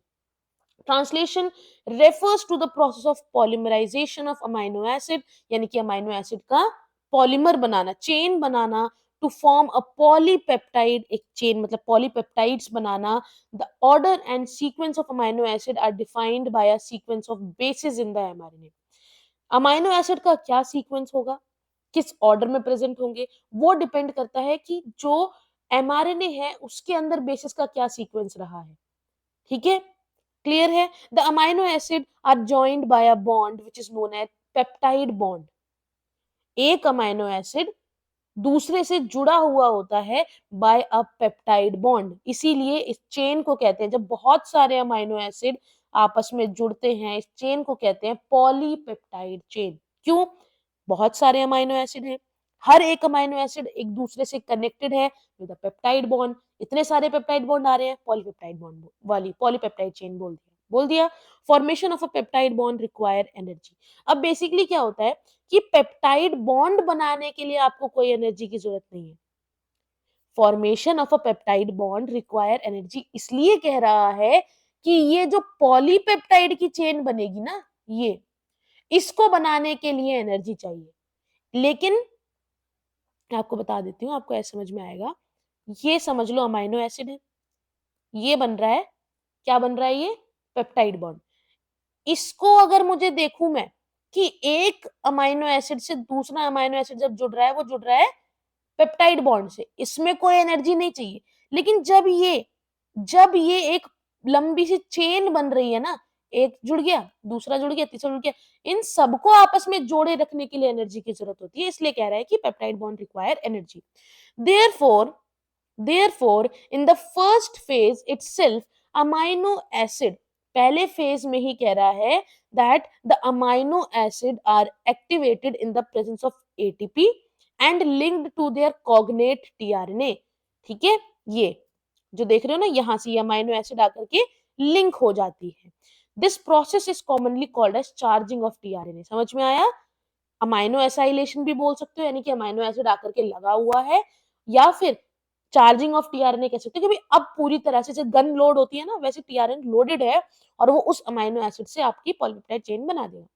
If two such charge tRNA are brought close enough, बताओ, अगर अगर आप दोनों चार्ज टीआरएनए को पास पास ले आओगे, so the formation of peptide bond between them would be favoured energetically. इसका मतलब क्या है? दोनों चार्ज्ड आरएनए है, टीआरएनए ये रहा, एक ये है, एक ये है, दोनों है, दोनों है, आप लेकर आ गए. अब क्या होगा जब ये दोनों पास पास आते हैं? देखो, ये यहां पर आया, यहां पर आया. मैं बेसिकली क्या कह रही हूँ, ये आप ये मानो, इसको छोड़ो, आप ये मानो, ये पास पास है, राइबोसोम के अंदर है. जब ये पास पास आते हैं तो राइबोसोम जो कि आपका आर आरएनए है उसका बना हुआ है, और जो आपका एम आरएनए है उसको रीड किया जा रहा है, तब टीआरएनए आकर इस पे बैठ जाएंगे साइड बाय साइड. क्या कहना चाह रहा है? एमआरएनए, ये रहा राइबोसोम का स्मॉल यूनिट, ये आकर के एमआरएनए को रीड कर रहा है. राइबोसोम, आरआरएनए, एमआरएनए, टीआरएनए आकर बैठ गया, टीआरएनए आकर बैठ गया. The presence of catalyst would enhance the rate of peptide bond formation. कौन कैटलिस्ट? कैटलिस्ट कौन है? पेप्टाइड बॉन्ड का फॉर्मेशन एनर्जी से नहीं होता है, एंजाइम से होता है. वो है पेप्टाइडाइल ट्रांसफरेज. ठीक है, पेप्टाइडल ट्रांसफरेज. ये क्या होता है? It is larger sub unit of larger RNA. Clear है ये चीज? The cellular factory responsible for synthesising protein is the ribosome. बोलते हैं ना, factory of protein. Ribosome synthesise कराता है प्रोटीन्स को. राइबोसोम के अंदर स्ट्रक्चरल आरएनए होता है and about 80 different protein. In its inactive stage, जब वो कुछ काम नहीं कर रहा है, it exist as two sub unit. जब कुछ काम नहीं कर रहा है तो दो सब यूनिट की तरह रहता है, एक लार्ज सब यूनिट और एक स्मॉल सब यूनिट. जब स्मॉल सब यूनिट, ये वाली स्मॉल सब यूनिट, जब आपकी, एक सेकेंड ये ले लेते हैं अब हम, जब आपकी स्मॉल सब यूनिट जब एमआरएनए के पास आती है, the process of translation of mRNA to protein begins, शुरू हो जाता है. There are two sites in large sub unit. Large sub unit में दो साइट्स होती हैं. कौन सी? For subsequent amino acid to bind and thus be close enough to each other for the formation of peptide bond. क्या कहना चाह रहा है? एक सेकेंड, क्या कहना चाह रहा है? कौन सी दो साइट्स हैं भाई? कौन सी दो साइट्स हैं? बताओ, कौन सी दो साइड्स होंगी? दो साइड्स होंगी इनकी, एक सेकेंड हम पेन ले लेते हैं. दो साइड्स होंगी, एक आपकी साइड होगी पी साइड और एक होगी ए साइड. एक होगी पी साइड और एक होगी आपकी ए साइड. जो पी साइड है वो आपकी है पेप्टाइडल साइड, यानी कि यहां से आपका पॉलीपेप्टाइड चेन बनता चला जाता है, बाहर निकलता चला जाता है. और एक्सेप्टर साइड पे आपका अमाइनो एसिड आ रखा होता है. इन दोनों के बीच में पेप्टाइड बॉन्ड बनता है. ये देखो, ये रहा. समझ में आया? तो कोई भी आरएनए, बेसिकली यहां पर आप देखते हो, the ribosome also act as a catalyst. 23S R RNA इन bacteria is the enzyme ribozyme. इसका मतलब क्या है? जब कोई भी आरएनए अगर एंजाइम की तरह काम कर रहा है तो वो राइबोजाइम कहलाता है. कोई भी आरएनए अगर एंजाइम की तरह काम करता है तो उसको हम राइबोजाइम कहते हैं for the formation of peptide bond. Clear है? Now, a translational unit in mRNA. MRNA के अंदर जो ट्रांसलेशनल यूनिट होती है, it is the sequence of RNA that is flanked by start codon AUG and the stop codon and codes for a polypeptide. And mRNA also has some additional sequence that are not translated and are referred as untranslated region. इसका मतलब क्या है? इसका मतलब क्या है? ये मान लो आपका mRNA है, ये आपका, एक सेकेंड, ये हट क्यों जा रहा है? ये आपका AUG है, ये आपका UAA मान लो आप, ये आपका AUG है, ये आप UAA मान लो, ठीक है? स्टार्ट कोडॉन है, स्टॉप कोडॉन है। अब इसके बाद जो ये वाला पोर्शन आप देख रहे हो ना, ये थोड़ा सा बच गया, थोड़ा सा बच गया, ये कुछ नहीं है बल्कि these are UTR, untranslated region. जो भी ट्रांसलेशन होगा वो यहाँ से यहाँ होगा, इसमें और इसमें कोई ट्रांसलेशन नहीं होगा। जब आप किसी रस्सी को बांधते हो तो बिल्कुल उतनी ही लेंथ की नहीं लेते हो ना, आप इतनी लेते हो कि दोनों एंड्स पे आप नॉट को बांध दो, दोनों एंड पे आप गांठ लगा दो ताकि वो वहां टिक जाए, तो कुछ हिस्सा छूट जाता है, उसको कहते हैं अनट्रांसलेटेड रीजन इसकी लैंग्वेज में, ठीक है? तो अनट्रांसलेटेड रीजन आपका 5 प्राइम एंड पे भी होगा और 3 प्राइम एंड पे भी होगा। It is present on 5 prime and 3 prime end. They are required for efficient translation process. Initiation के लिए जो मैंने आपको बताया, for initiation ribosome binds to mRNA at the start codon, यहाँ पर राइबोसोम आके बाइंड करेगा, इसको छोड़ देना, ठीक है? That is recognised only by the initiated tRNA. Initiated tRNA इसको आके रिकॉग्नाइज कर लेगा। Ribosome proceeds to the elongation phase. Ribosome समझ लो ये एमआरएनए है, यहाँ लगा हुआ है राइबोसोम, ठीक है? एक सेकेंड, यहाँ आपका लगा हुआ है राइबोसोम, और राइबोसोम क्या करेगा, ये समझ लो दो, मतलब जबड़ा मान लो, ये इसको खाता चला जाएगा। खाते का मेरा मतलब है इसको पढ़ता चला जाएगा और इसके लिए प्रोटीन की चेन बनाता चला जाएगा। क्लियर है? During this stage complexes composed of amino acid linked to tRNA sequentially bind to a codon in mRNA by forming complementary base pair with the tRNA anticodon।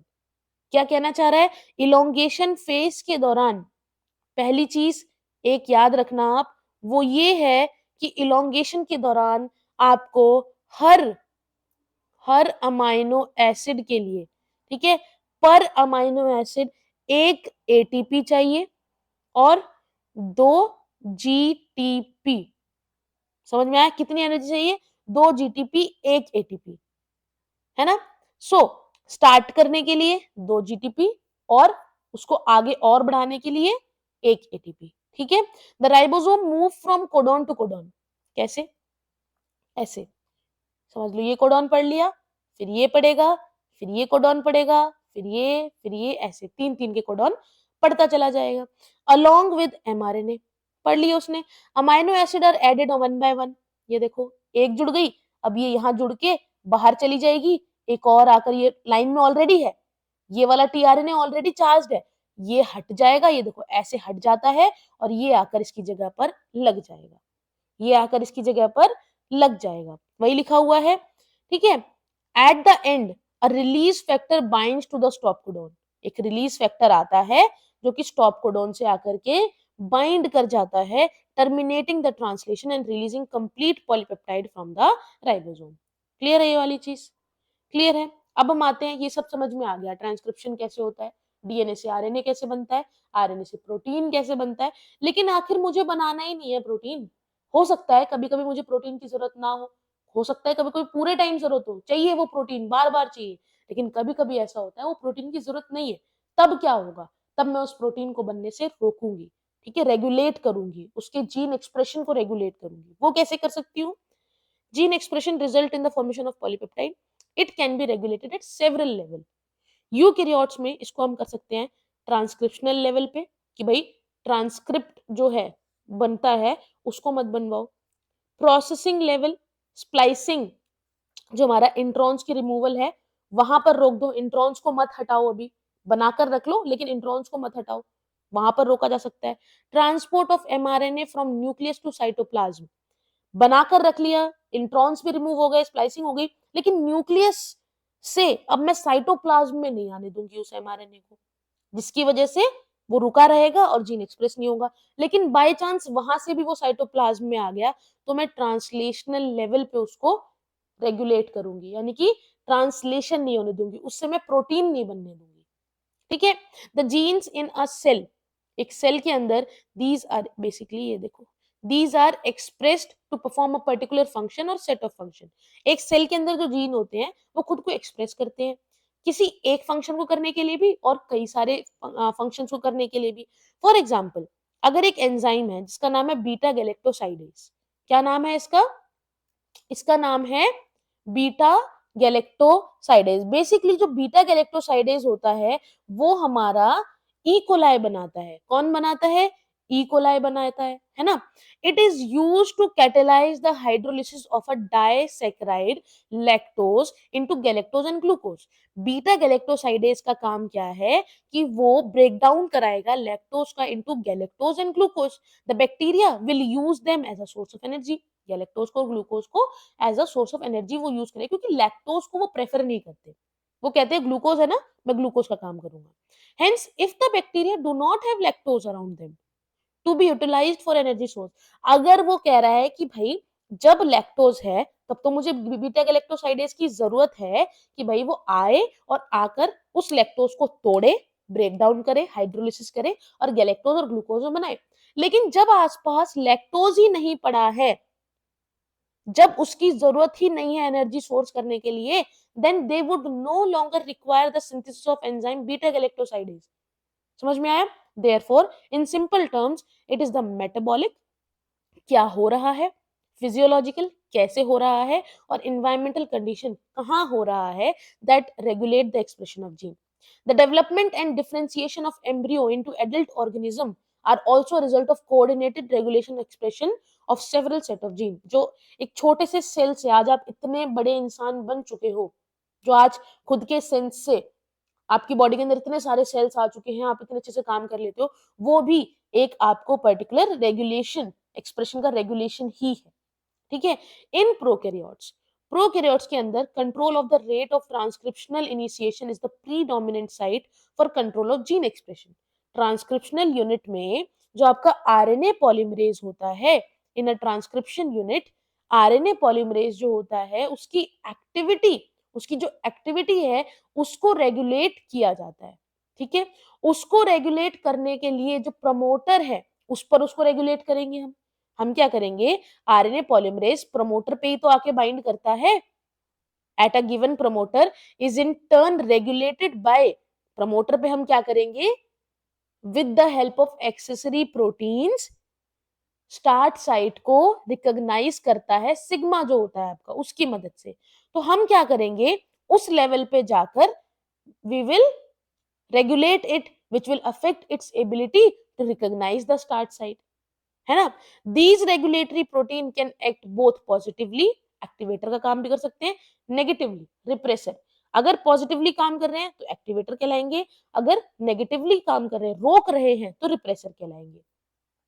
The accessibility of promoter region of prokaryotic DNA is in many cases regulated by interaction of protein with sequence termed operator।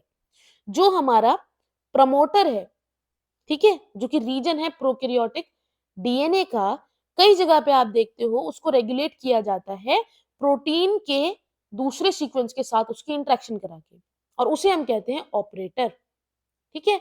The operator region is adjacent to the promoter, ये देखो, ये रहा operator, ये रहा आपका promoter. ठीक है, just उसके पास में ही होता है। ठीक है। In most operon and in most cases the sequence of the operator bind to a repressor protein. Operator जो है रिप्रेसर प्रोटीन के साथ जाकर के बाइंड कर जाता है यहां पर, तो आगे नहीं बढ़ने देता है प्रोसेस को।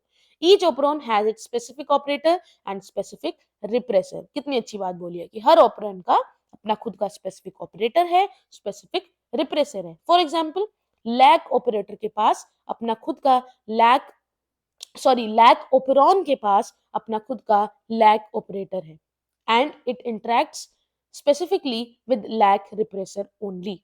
Okay, clear. अब हम करते हैं, एक ही हम ओपेरॉन पढ़ेंगे, वो है लैक ओपेरॉन, जो आपको समझाया गया है एनसीईआरटी में। बेसिकली द इलुसिडेशन यानी कि समझना लैक ऑपरॉन को was also a result of a close association between geneticist, Francis Jacob and एक बायोकेमिस्ट जैकब एंड मोनार्ड, इनके नाम से आप इन्हें जानते हो। ये फर्स्ट थे जिन्होंने ये समझाया कि एक ट्रांसक्रिप्शनली रेगुलेटेड सिस्टम भी होता है। लैक ओपरॉन, जिसको हम लैक रेफर्स, जो हमारा लैक्टोज होता है, एक पॉलीसिस्ट्रोनिक स्ट्रक्चरल जीन है। पॉलीसिस्ट्रोनिक मतलब एक ऐसा जीन जिसमें एक से ज्यादा अमाइनो एसिड का कोड हो। ठीक है, तो ये रेगुलेट किया जाता है by common promoter and regulatory gene. ऐसे अरेंजमेंट को बैक्टीरिया के अंदर हम ओपेरॉन कहते हैं। To name few such examples, lac operon के जैसे ही जो हैं वो ये हैं, lac operon, trip operon tryptophan, arabinose operon, histidine operon and valine operon. ये सभी डिफरेंट टाइप के ओपेरॉन है। लैक ओपेरॉन के अंदर एक रेगुलेटरी जीन होता है जिसे हम जीन आई कहते हैं। ये आपका रेगुलेटरी जीन है। ठीक है, here the term I does not refer to as inducer. It is derived from the word inhibitor and the structural gene. ये आपके लिए बहुत इंपॉर्टेंट है, जो पूछा जाएगा कि कौन से स्ट्रक्चरल जीन आपके, एक सेकेंड, किसमें होते हैं, ZYA आपके लैक ओपेरॉन में है, जो कि आपके स्ट्रक्चरल जीन है।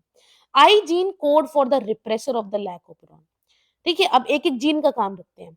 हमने आई जीन का मतलब समझ लिया, अब एक एक जीन के बारे में जानते हैं। जो जेड जीन है ना, जो आपका जेड जीन है, वो बेसिकली क्या करता है बताओ, it will code for beta galactosidase which is responsible for hydrolysis of, पहले भी पढ़ा था, लैक्टोज को गैलेक्टोज और ग्लूकोज में तोड़ता है। तो जेड जीन का इसलिए बनना जरूरी है क्योंकि जेड जीन से आपका बीटा गैलेक्टोसाइडेज बनता है।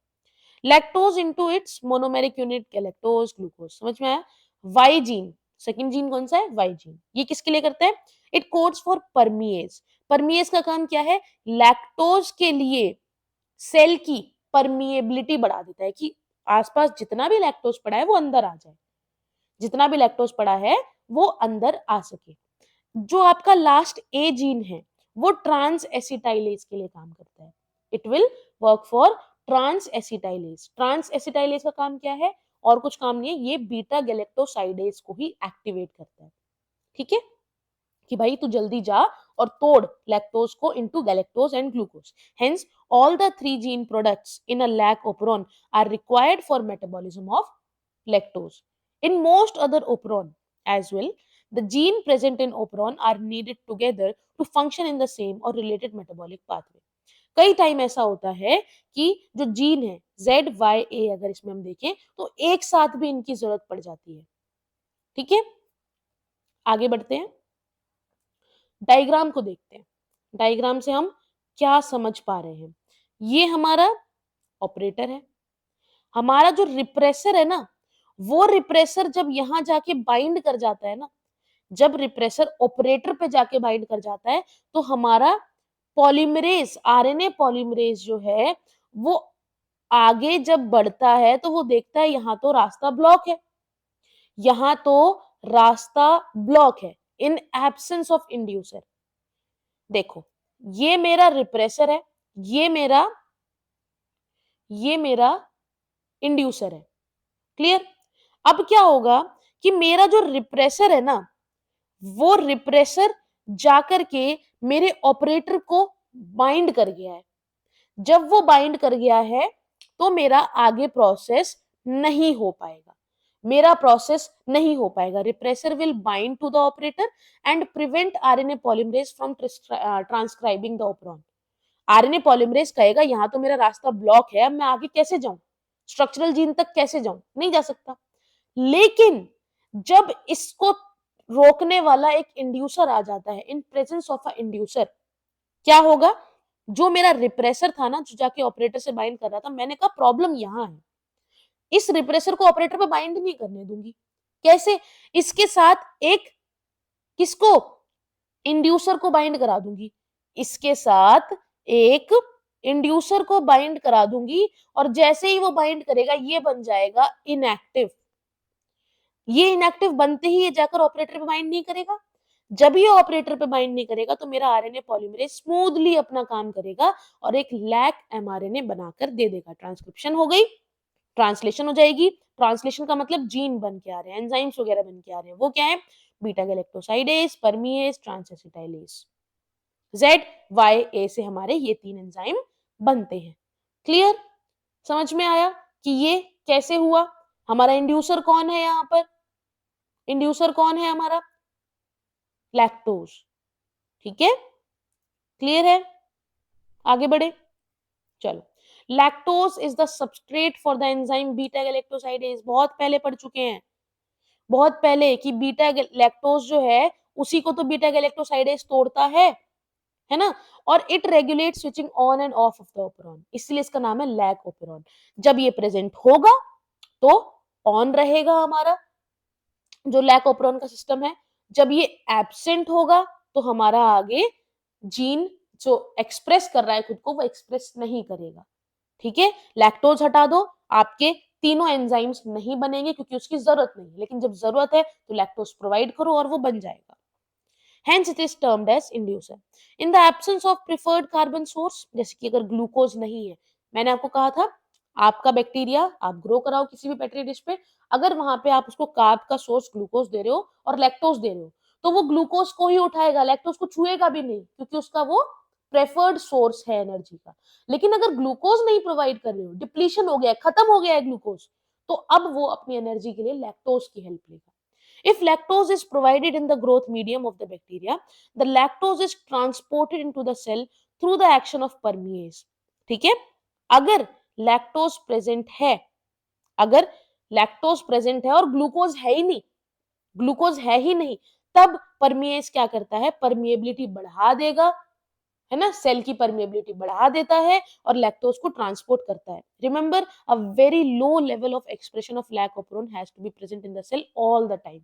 यूं नहीं है कि जब बना रहा है तभी बना रहा है, बहुत कम अमाउंट में हमेशा थोड़ा थोड़ा थोड़ा थोड़ा बनता रहता है। ठीक है, otherwise lactose can not enter the cell, क्योंकि बाहर लैक्टोज ही नहीं बचेगा अगर बनेगा नहीं तो। The lactose then induces the operon in the following manner. Repressor of the operon is synthesised all the time, हमेशा फ्रॉम द हाइजीन, इस पर कोई असर ही नहीं है क्योंकि वो तो ऑपरेटर से जाके बाइंड कर रहा है ना। The repressor protein will bind to the operator region of operon and prevent the RNA polymerase from transcribing the operon. In the presence of inducer, अगर आपका लैक्टोज, इंड्यूसर कौन है? लैक्टोज या एलोलैक्टोज, जब ये प्रेजेंट होंगे देन जो आपका बेसिकली रिप्रेसर है इट इज इनएक्टिवेटेड, क्योंकि वो उसके साथ जाके अटैच हो जाएगा, बाइंड कर जाएगा और उसको इनएक्टिवेट कर देगा by interaction with the lactose या एलोलैक्टोज जो कि इंड्यूसर है। इसकी वजह से आरएनए पॉलीमरेज जो है उसको पूरा एक्सेस मिल जाता है प्रमोटर से आगे बढ़ने का और ट्रांसक्रिप्शन के प्रोसेस को आगे चलाने का। Essentially, a regulation of lac operon can also be visualized as regulation of enzyme synthesized by its substrate. जो एंजाइम बन रहे हैं ये, इनका भी रेगुलेशन आप इसे कह सकते हो कि जब ये चाहिए तब आप बनवाओ, जब नहीं चाहिए तब मत बनवाओ। ठीक है, क्लियर है? रिमेंबर, ग्लूकोज और galactose can not act as inducer for lac operon. हमेशा याद रखना, कभी भी लैक्टोज नहीं है, लैक्टोज नहीं है तो आप ग्लूकोज या गैलेक्टोज को कभी भी रिप्रेसर सॉरी इंड्यूसर नहीं बना सकते। ठीक है, लैक्टोज ही इंड्यूसर का काम करेगा, वो प्रेजेंट है तो ही ऑन और ऑफ रहेगा वो। अगर प्रेजेंट है तो ट्रांसक्रिप्शन हो रही है, अगर एब्सेंट है तो नहीं हो रही है। ठीक है, can you think of how long the lac operon would be expressed in the presence of lactose? जब तक लैक्टोज प्रेजेंट है तब तक हमेशा ऑल द टाइम वो एक्सप्रेस होगा। Regulation of lac operon by repressor is referred to as negative regulation. इसका मतलब कि अगर रेगुलेशन हो रही है लैक ओपेरॉन से बाय रिप्रेसर तो उसे हम नेगेटिव रेगुलेशन कहते हैं। हालांकि हालांकि बताओ, जल्दी से बताओ, जब रिप्रेसर प्रोटीन जो कि आई जीन है उसके अकॉर्डिंग चल रहा था, क्योंकि जब तक लैक्टोज एब्सेंट है तो एक प्रोटीन है जो लैक ओपेरॉन को बांध के रखता है ना। लैक ओपेरॉन रिप्रेसर के लिए फिर नेगेटिव कंट्रोल शो करता है, लेकिन लेकिन इसका एक पॉजिटिव कंट्रोल रेगुलेशन भी है, लेकिन ये अभी के टाइम में ऐसा इतनी इसकी इंफॉर्मेशन नहीं है। लेकिन ये होता कौन है? एक आपका CAMP के नाम से है, प्लस कैप। ठीक है, इसके नाम से है। ये आपका है एक ऐसा मॉलिक्यूल जो बनता है जब सेल और ग्लूकोज, जो सेल के अंदर जो ग्लूकोज है वो खत्म हो जाता है, ये तब बनेगा। क्लियर? अब हम बात करते हैं, सारी चीजें खत्म हो गई, अब हिस्ट्री पे आ जाते हैं। ह्यूमन जीनोम प्रोजेक्ट सबसे सिंपल, सबसे इजीएस्ट टॉपिक है, मोस्ट इंपॉर्टेंट है। इन the preceding section you have learn that it is the sequence of bases in DNA that determines genetic information of given organism. हमें पता चला कि सीक्वेंस जो था बेसिस का, उससे पता चलता है जेनेटिक इंफॉर्मेशन के बारे में। In other word, genetic makeup of an organism, ठीक है, कि जेनेटिकली क्या प्रेजेंट है, वो हमें डीएनए से ही पता चलेगा। अगर दो अलग अलग लोग हैं तो उनका जो डीएनए सीक्वेंस है वो भी अलग अलग होना चाहिए, एटलीस्ट कुछ जगह पे तो होना ही चाहिए। ये अजम्पशन लगाए गए to a search of finding out एक कंप्लीट डीएनए का सीक्वेंस, ह्यूमन जीनोम का पूरा डीएनए सीक्वेंस पता लगाना। With the establishment of genetic engineering techniques, उस टाइम पर जेनेटिक इंजीनियरिंग टेक्निक बहुत ज्यादा अच्छी तरह से डेवलप हो रही थी, where it was possible to isolate and clone any piece of DNA. हम आइसोलेट कर सकते हैं और उसकी क्लोनिंग यानी कि उसके ऐसा डुप्लीकेट बना सकते हैं। And availability of simple and fast technique for determining the DNA sequence, a very ambitious project, बहुत अच्छा प्रोजेक्ट निकल के आया, जो कि है सीक्वेंसिंग का ह्यूमन जीनोम प्रोजेक्ट, जिसको 1990 में लॉन्च किया गया था। बहुत important, it was launched in 1990। Human Genome Project was called as mega project. You can imagine the magnitude and the requirement for the project if we simply define the aim of the project. बहुत important, what were the aims of the project? Boards में आ जाता है। Human Genome Project is, sorry, human genome said to have 3 into 10 raised to the power 9, हमने पढ़ा था ना, 3 into 3.3 into 10 raised to the power 9 base pair। And if the cost of sequencing is required, अगर हर base pair को हमें sequence करना है तो हर बेस पेयर के सीक्वेंस के लिए $3 लग रहे थे। तो अगर हम देखें, हमें सारे बेस पेयर को अगर सीक्वेंस कराना है, it would take around around 3300 books, जिनके अंदर हर एक पेज के ऊपर 1000 लेटर्स होंगे, और 1000 लेटर वाली हर बुक के अंदर 1000 पेजेस होंगे। ये नहीं लिखा कि बुक क्या है, कितने पेजेस हैं, कितने लेटर है, these are not important. What is important is that कि इतना सारा डेटा आप एक साथ कैसे लिख सकते हो, ठीक है, तो इतनी सारी इंफॉर्मेशन एक साथ स्टोर कैसे कर सकते हो। The enormous amount of data expected to be generated also necessitated the use of high speed computational devices। जो डाटा निकल के आया ना, उससे पता चला कि हमें किस किस चीज की नीड है। जो आप सोचते हो ना, आजकल जितनी डिस्कवरीज हो रही है वो आपकी लाइफ को इजी बनाने के लिए, आपके इंस्टाग्राम चलाने के लिए हो रहा है, नहीं, वो डिस्कवरीज हो रही है साइंस के लिए, उसको और इजी बनाने के लिए, उसको समझने के लिए। तो उस टाइम पर कॉम्प्यूटेशनल चीजें, हम आज जिसे कंप्यूटेशनल बायोलॉजी या बायोइन्फॉर्मेटिक्स कहते हैं, जिसमें हम कंप्यूटर पे रह के कई सारे एक्सपेरिमेंट, वेट लैब एक्सपेरिमेंट ना करके कंप्यूटेशनल बायोलॉजी की मदद से हम वहां पर एक्सपेरिमेंट कर लेते हैं, तो वो चीज तब डेवलप हुई थी, ठीक है। तो इसकी वजह से एक पूरी फील्ड बना दी गई which is known as bioinformatics. Goals क्या क्या थे ह्यूमन जीनोम प्रोजेक्ट के? टू आइडेंटिफाई, मतलब क्या करना चाहते थे वो ह्यूमन जीनोम प्रोजेक्ट से? सारे के सारे 20,000 से 25,000 जीन जो ह्यूमन डीएनए में होते हैं उनको आइडेंटिफाई करना। Determine the sequence of 3 billion chemical base pair that make up human DNA. पूरे ह्यूमन डीएनए को अराउंड 3 बिलियन बेस पेयर बनाते हैं, उनका सीक्वेंस पता करना कहां पर कौन सा है। Store this information in database. अब आगे एक बार जब हमने कर लिया किसी चीज को डिस्कवर, तो आगे आने वाली जनरेशन, आगे आने वाले साइंटिस्ट उसका यूज कर सके, उसके लिए हमें उस इंफॉर्मेशन को स्टोर करना होगा डाटाबेस के अंदर। उस डाटा को अच्छे से पढ़ने के लिए इंप्रूव करना tools, transfer the related technologies to other sector जैसे कि इंडस्ट्रीज में, address the ethical, legal and social issue that may arise from the project, not issue issue, है ना। Human genome project was a 13 year project, 13 साल का project था, coordinated by the US department of energy and the national institute of health, NIH का भी, ठीक है। During the early years of human genome project, the Wellcome Trust UK became a major partner. Additional contribution came from Japan, France, Germany, China, and others. The project was completed in 2003. Knowledge about the effects of DNA variation among individuals can lead to revolutionary new ways to diagnose, treat, and someday prevent the thousands of disorders that affect human beings. पता चल गया कि आखिर वो कितना part है humans का जो अलग है सबसे। देखो, ये कहते हैं कि ह्यूमन जीनोम प्रोजेक्ट 2003 में एंड हुआ था, बट 2003 में एंड होने के साथ साथ जो इम्पोर्टेंट चीज है वो ये है कि जो हमारा लास्ट जो क्रोमोसोम था वो क्रोमोसोम 1 है, जिसको रीड किया गया था, ठीक है, जो कि 2006 में किया गया था। ये इंपॉर्टेंट है, एनसीईआरटी में नहीं दिया हुआ, शायद आगे दिया होगा, बट ये इंपॉर्टेंट है, ठीक है। लेकिन जब बोला जाए कि ह्यूमन जीनोम प्रोजेक्ट कब कंप्लीट हुआ था, we will say 2003। Besides providing clues to understanding human biology, learning about non-human organism, DNA sequence can lead to an understanding of their natural capabilities that can be applied towards solving challenges in healthcare, agriculture, energy production, environmental radiation, remediation. ठीक है, इन सब चीजों में इस sequence की help से हम काफी ज्यादा चीजों में एडवांसमेंट ला रहे थे। बहुत ही ज्यादा ऐसे नॉन ह्यूमन मॉडल्स भी थे, जैसे कि बैक्टीरिया, ई कोलाई हमारा मेन होता था, ईस्ट, ठीक है, हमारा सैक्रोमाइसिस सर्वेसिया, ठीक है, उसके बाद एलिगेंस, कैनोरैप्टिड्स, एलिगेंस एक free living non pathogenic nematode है, ड्रोसोफिला फ्रूट फ्लाई, प्लांट्स के अंदर राइस और अरेबिडोप्सिस को लिया, etcetera have also been sequenced. Human को करने से पहले इनके ऊपर देखा गया कि हमारी टेक्निक सही है या नहीं है, हम सही कर रहे हैं नहीं कर रहे हैं। इससे हमें बहुत ज्यादा हेल्प मिली to know about the animal sequence as well. क्या क्या मेथड लिए गए थे, मेथड्स क्या क्या यूज किए गए थे। Basically the methods involve two major approach. पहला अप्रोच फोकस था to identify all the gene that are expressed as RNA, वो सभी जीन्स को पता लगाना जो कि आरएनए की तरह यहाँ पर शो हो रहे थे, आरएनए की तरह एक्सप्रेस हो रहे थे, refer to as expressed sequence tag.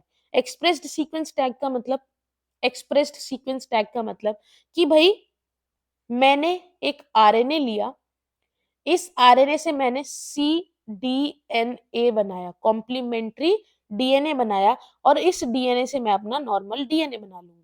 DNA बना लूंगी तो इसका सीक्वेंस भी पता चल जाएगा। अब एक अच्छी बात यह है कि जब आरएनए से cDNA बनता है ना, तो उसके अंदर इंट्रॉन्स नहीं होते, ठीक है, तो हमें एक्स्ट्रा स्टेप करने की जरूरत ही नहीं है, ठीक है।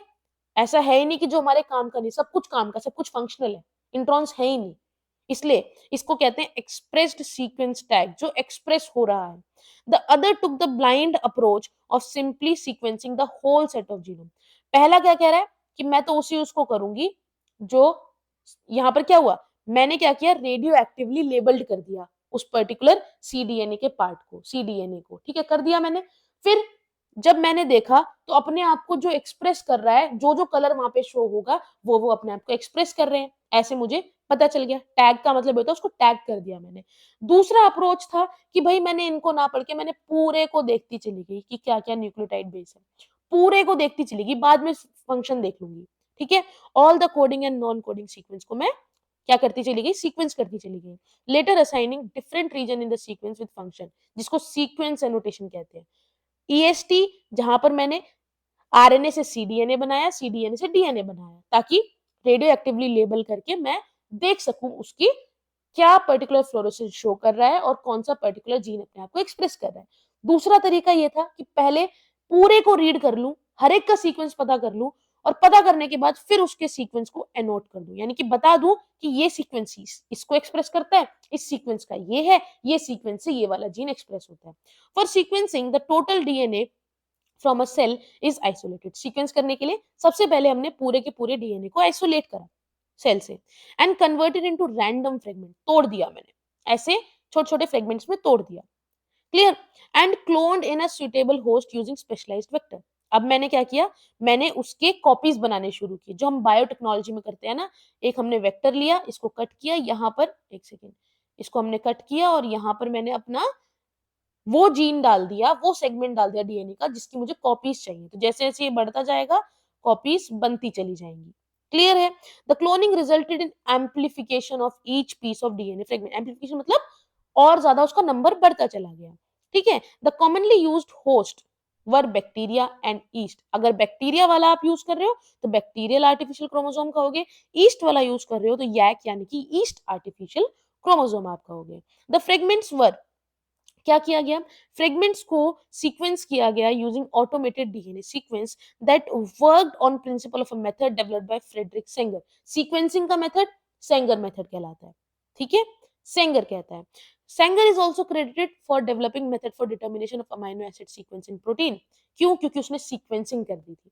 These sequences were then arranged based on some overlapping region present in them, ठीक है। This required generation of overlapping fragments for sequencing.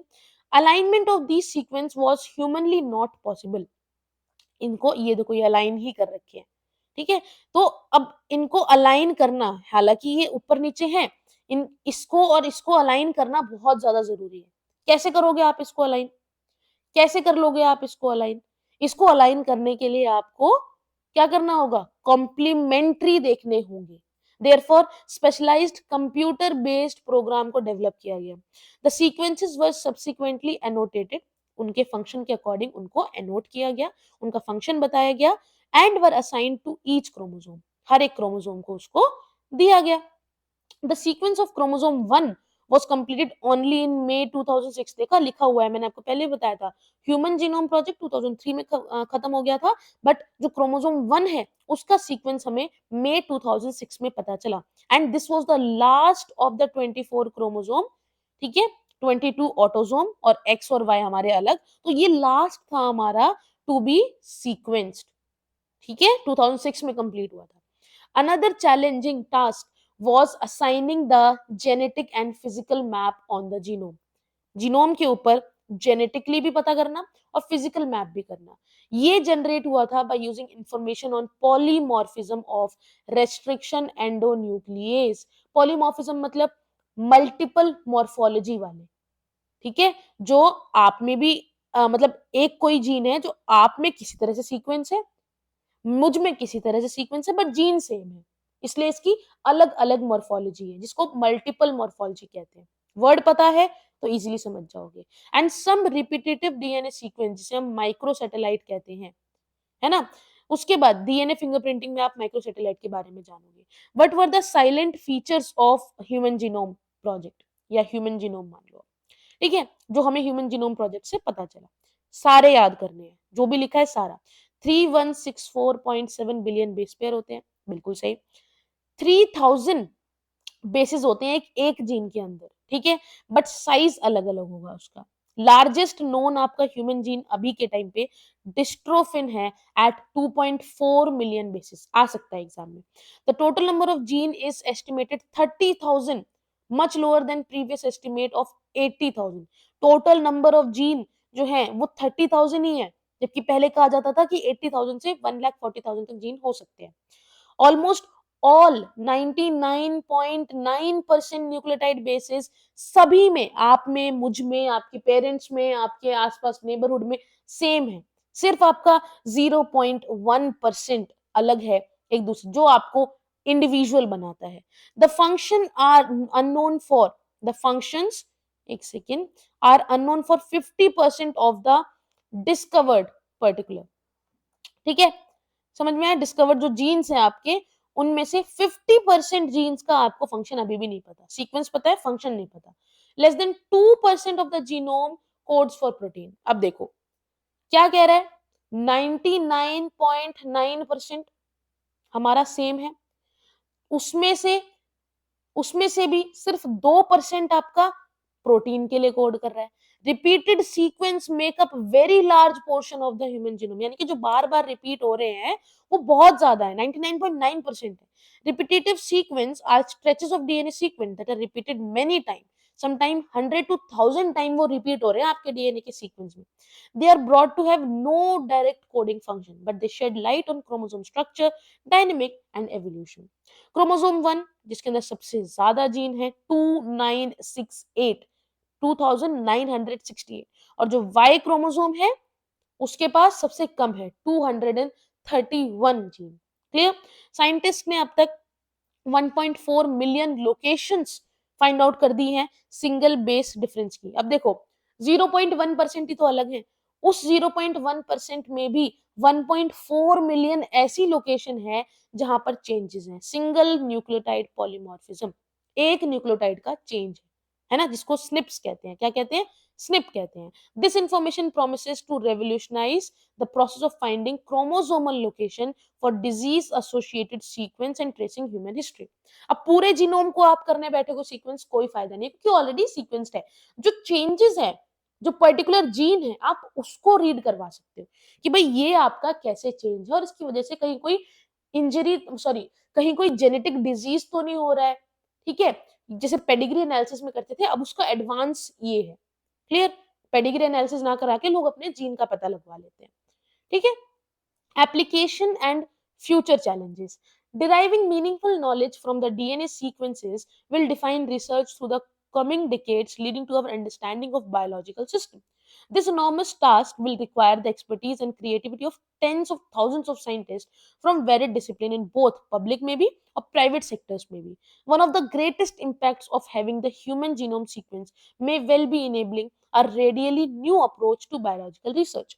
In the past, researchers studied one or few gene at a time. पहले researchers ने एक या कुछ jeans को एक बार में रिसर्च किया है. With whole genome sequencing and new high throughput technologies we can approach question systematically and on a much broader scale. पहले एक या एक से थोड़े ही ज्यादा को रीड कर पाते थे, अब हमारे पास इतनी ज्यादा फैसिलिटी है कि हम एक साथ पूरे जीनोम को भी सीक्वेंस कर सकते हैं. They can study all the genes in a genome. For example, जितने भी ट्रांसक्रिप्ट्स हैं किसी भी टिश्यू के अंदर, किसी ऑर्गन के अंदर, किसी ट्यूमर को अगर क्रिएट कर रहे हैं, कैसे वो थाउजेंड्स ऑफ जीन्स जो है या प्रोटीन जो है वो एक साथ काम करते हैं, कैसे वो कनेक्टेड हैं और उनकी क्या केमिस्ट्री है. क्लियर. लास्ट हमारा टॉपिक है वो है हमारा, एक सेकेंड, हाँ, डीएनए फिंगरप्रिंटिंग. लास्ट टॉपिक है डीएनए फिंगरप्रिंटिंग. इसके अंदर हम देखेंगे कैसे सिमिलर कितना है. जो वो 0.1% मैं कह रही हूँ ना सिमिलर है, वो कैसे पता लगेगा सिमिलर है, सॉरी डिफरेंट है, सॉरी सॉरी सॉरी 99.9% डिफरेंट है और 0.1% सिमिलर है. तो उसको पता लगाना, बताओ, शायद मैंने वापस उल्टा बोला. 99.9% सिमिलर है और 0.1% डिफरेंट है. ये मैंने बिल्कुल ठीक बोला है. पीछे जो बोला है भूल जाओ. हो सकता है सही बोला है, हो सकता है कंफ्यूजन की वजह से गलत बोल दिया है, क्योंकि बहुत देर हो गई बोलते बोलते बोलते बोलते, तो इतना बोलते बोलते ना थोड़े से वर्ड्स इधर उधर हो जाते हैं, लेकिन सही मैंने अब बता दिया आपको. As stated in the preceding section, 99.9% of the base sequences among human is the same. यही चीज बोली, इसी को पढ़ लेते हैं. Assuming human genome as 3 into 10 raised to power 9 base pair, in how many base sequences would there be difference? कितने में होगा? कितने में होगा? 0.1% वाले में. It is these differences in sequences of DNA which make every individual unique in their phenotypic appearance. यही वो difference है जिसकी वजह से आप और मैं अलग अलग दिखते हैं. If one aim to find out genetic differences between two individual or among individual of a population, उस DNA का sequence करना हर बार बहुत expensive हो जाएगा. इमेजिन करो कि आप दो सेट ऑफ बेस पेयर, जो कि कितने, 3 into 10 to power 6, इतने बेस पेयर्स को आप क्या कर रहे हो, कंपेयर कर रहे हो.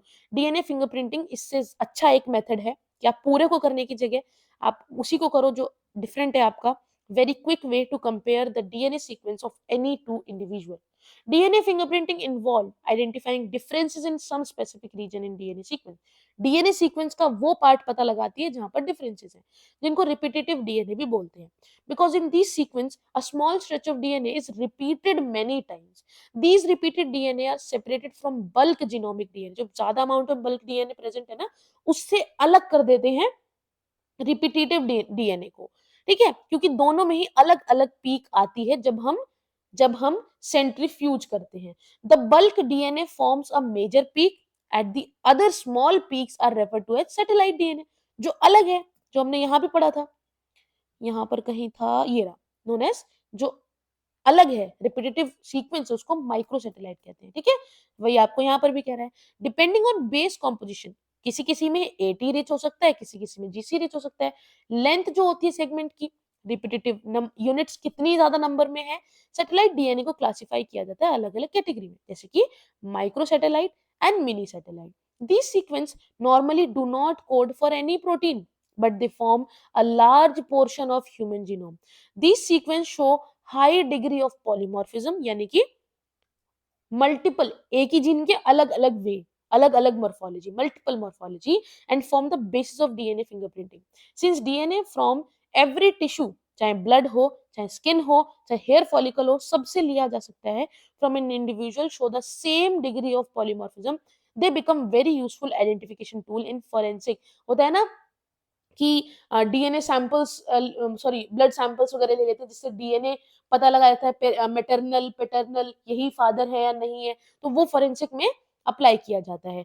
Further, as the polymorphism are inheritable from parents to children, वही पर्टिकुलर मॉर्फोलॉजी जो पेरेंट में प्रेजेंट है वही चिल्ड्रन में भी प्रेजेंट होगी, तो इनहेरिट हो रही है. तो डीएनए फिंगरप्रिंटिंग पैटर्निटी टेस्टिंग के लिए भी बहुत ज्यादा हेल्पफुल है इन केस ऑफ डिप्यूट. जब कहते हैं ना कि ये तुम्हारा ही बेटा है या तुम्हारी बेटी है करके, तो फादर कैसे पता लगाया जाता है? डीएनए फिंगरप्रिंटिंग की वजह से।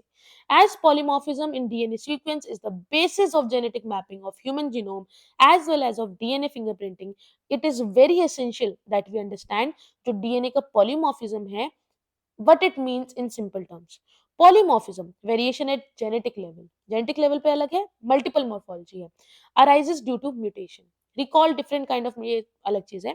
Now न्यू म्यूटेशन में arise in an individual either at somatic cell में हो सकती है, ठीक है, और आपके जर्म सेल जो आपके बेसिकली स्पर्म या एग में सेल जो जनरेट करेंगे गैमीट, स्पर्म या सेल. अगर जर्म सेल में म्यूटेशन आती है तो वो काफी ज्यादा खतरनाक होती है. It does not seriously impair individual ability to have offspring who can transmit the mutation, but it can spread to other member of population. Sexual reproduction से वो आगे कहीं ना कहीं जा सकती है. उसके बाद allelic sequence variation has traditionally been described as DNA polymorphism if more than one variant यानी कि allele at a locus occur in human population. अगर वो किसी किसी में हो रहा है तो वो एक एक्सेप्शन है, उसे हम कहेंगे म्यूटेशन हो रही है इसमें. बाकी सब में सही है, इसमें म्यूटेशन हो रही है. लेकिन अगर वो सेम चेंज हमें एक लार्ज नंबर ऑफ पॉपुलेशन में देखने को मिल रहा है, ठीक है, 0.01, अगर इससे ज्यादा में हमें देखने को मिल रहा है, फ्रीक्वेंसी इससे ज्यादा है, तो हमारा उसे हम कहते हैं एलीलिक, पर्टिकुलरली एलील बोल देते हैं. सिंपल टर्म्स, अगर एक inheritable mutation is observed in a population at a high frequency, it is referred as, एक second, it is referred as DNA polymorphism. The probability of such variation to be observed in non-coding DNA sequence would be higher as mutation in these sequence may not have any immediate effect impact in an individual's reproductive ability. ठीक है, क्योंकि वो reproduction पे कोई effect नहीं डालेगी. These mutation keep on accumulating generation after generation and form one of the basis of variability and polymorphism. There is a variety of different types of polymorphism from single nucleotide chain to a very large scale changes. एक nucleotide में भी change आ सकता है और बड़े changes भी आ सकते हैं. और एवोल्यूशन के लिए पॉलीमॉर्फिज्म बहुत इंपॉर्टेंट रोल प्ले करते हैं, जो आप आगे एवोल्यूशन चैप्टर में पढ़ोगे. The technique of DNA fingerprinting was initially developed by Jeffrey. उन्होंने वो जो हमारा अलग था ना डीएनए, है ना, सैटेलाइट डीएनए, उसको एज अ प्रोब यूज किया था. that shows very high degree of polymorphism, जो अलग है ना. It was called as variable number of tandem repeats, VNTR. The technique as used earlier involved southern blotting, hybridization using radio labeled VNTR as probe. सबसे पहले DNA को isolate करो cell में से, उसके बाद रेस्ट्रिक्शन एंडोन्यूक्लियस की मदद से उसको उसके फ्रेगमेंट्स कटवा दो. ये है इसके फ्रेगमेंट, छोटे छोटे फ्रेगमेंट कटवा दो. उसके बाद इन फ्रेगमेंट को जेल इलेक्ट्रोफोरेसिस पे रन करके इसको सेपरेट कर लो उसके साइज के बेसिस पे. उसके बाद एक ट्रांसफर कर दो इसको of separated DNA fragment to a membrane, जो कि हमारी नाइट्रोसेल्युलोज मेम्ब्रेन होती है, जिसकी वजह से उसका एग्जैक्ट पैटर्न आपको उस मेम्ब्रेन के ऊपर आ जाएगा. उसके बाद उसे कट करो और उसकी हाइब्रिडाइजेशन करा दो यूजिंग लेबल्ड वीएनटीआर प्रोब. ठीक है, जिससे आपको पता चल जाएगा, जब आप देखोगे कि अगर वीएनटीआर थे, ठीक है, वो अगर आपके बाइंड हो गए होंगे डीएनए के फ्रेगमेंट्स के साथ, हाइब्रिडाइज हो जाएंगे, उसको आप ऑटो रेडियोग्राफी की मदद से देख सकते हो. ये देखो, ये आपके पेरेंटल क्रोमोसोम है, ये मैटरनल क्रोमोसोम है. ठीक है, ये समझ के देखो एक बार, ये बहुत इंपॉर्टेंट है. What is this? This is your parental chromosome and this is your what, maternal. ठीक है, पापा और मम्मी. इसमें कितने हैं? 3. इसमें कितने हैं? 4. क्लियर. क्रोमोसोम 2 की बात करूं, यहां पर 7 है, यहां पर 8 है. क्रोमोसोम 16 की बात करूं, यहां पर 5 है, यहां पर 10 है. ऐसे ही इधर की बात करूं तो आप देख पा रहे हो, यहां पर 1 2 3 4 5 6 7 8 9 है और यहां पर 11 है. कितने हैं? 11 है. उसके बाद यहाँ कितने हैं? गिनो. 1 2 3 4 5 6 7 है. यहाँ पर 1 2 3 4 5 6 7 8 है. ठीक है, यहाँ पर 1 2 3 4 5 है और यहाँ पर 1 2 है. समझ में आया कुछ? कह रहे होगे मैम ये तो यही हो गया, ये डीएनए है इंडिविजुअल ए का, ये डीएनए है इंडिविजुअल बी का। मुझे मुझे कंपेयर करना है इन्हें, मुझे इन्हें कंपेयर करना है। समझ में आया? समझ में आया? अब देखो कि ये क्या समझा रहा है, ये ए है, ये बी है, ये ए है, ये बी है। अब ए और बी के बाद मैंने कहा ये है मेरा क्राइम सीन से मिला हुआ डीएनए, ठीक है? ये मेरा एक इंसान का डीएनए है, ये दूसरे इंसान का डीएनए है, ये वो है जो क्राइम सीन पे जो बंदा मर गया उसका डीएनए। मुझे पता करना है, मतलब मर गया नहीं सॉरी, क्राइम सीन पर जो डीएनए मिला है वो। मुझे पता करना है ये डीएनए किससे मैच होगा, किससे मैच होगा। मुझे कोई सैंपल मिला है, उस सैंपल से मैंने डीएनए आइसोलेट कर लिया। अब मुझे पता करना है कि ये यही बंदा आया था क्राइम सीन पे या ये आया था, या ये जो अगर मरे हुए का है तो ये जो मर गया है वो इसका रिलेटिव है या इसका रिलेटिव है। समझ में आया? समझ में आया? तो मैं कैसे पता लगाऊंगी? ये क्रोमोसोम 7, क्रोमोसोम 2, क्रोमोसोम 16। अब देखो आप किससे मैच हो रहा है ये, पता लगाओ। ये देखो, आप देख रहे हो ना यहाँ पर, एक 11 पे है, ये रहा, एक 9 पे है ना? उसके बाद एक आपको ये 8 पर भी मिल रहा है, 8 पर आपका इसमें भी है, ठीक है? उसके बाद आपका ये 7 पे भी मिल रहा है, उसके बाद आपको ये 5 पे मिल रहा है ना? 3 और 4 पे भी मिल रहा है। क्लियर है ये चीज? अब आप देखो, इंपॉर्टेंट चीज जानने वाली, ये 2 पे मिल रहा है, ये 7, ये और ये आपस में मिल रहे हैं, ये मैटर नहीं करता। मैटर करता है जो एग्जैक्ट कॉपी है। सी वाले इंडिविजुअल की देखो एग्जैक्ट कॉपी किससे मिल रही है, बी वाले इंडिविजुअल से, है ना? इसके 11 पे है, इसके भी 11 पे है, इसका एक बैंड 9 पे आ रहा है, इसका भी 9 पे आ रहा है, एक बैंड 7 पे आ रहा है, ये भी 7 पे आ रहा है, एक बैंड 5 पे आ रहा है, ये भी 5 पे आ रहा है, एक बैंड किस पे आ रहा है, 2 पे आ रहा है, ये भी 2 पे आ रहा है ना? समझ में आया? तो ये देखते हैं कि बिल्कुल सिमिलर किसका है, बिल्कुल सिमिलर किसका है, ठीक है?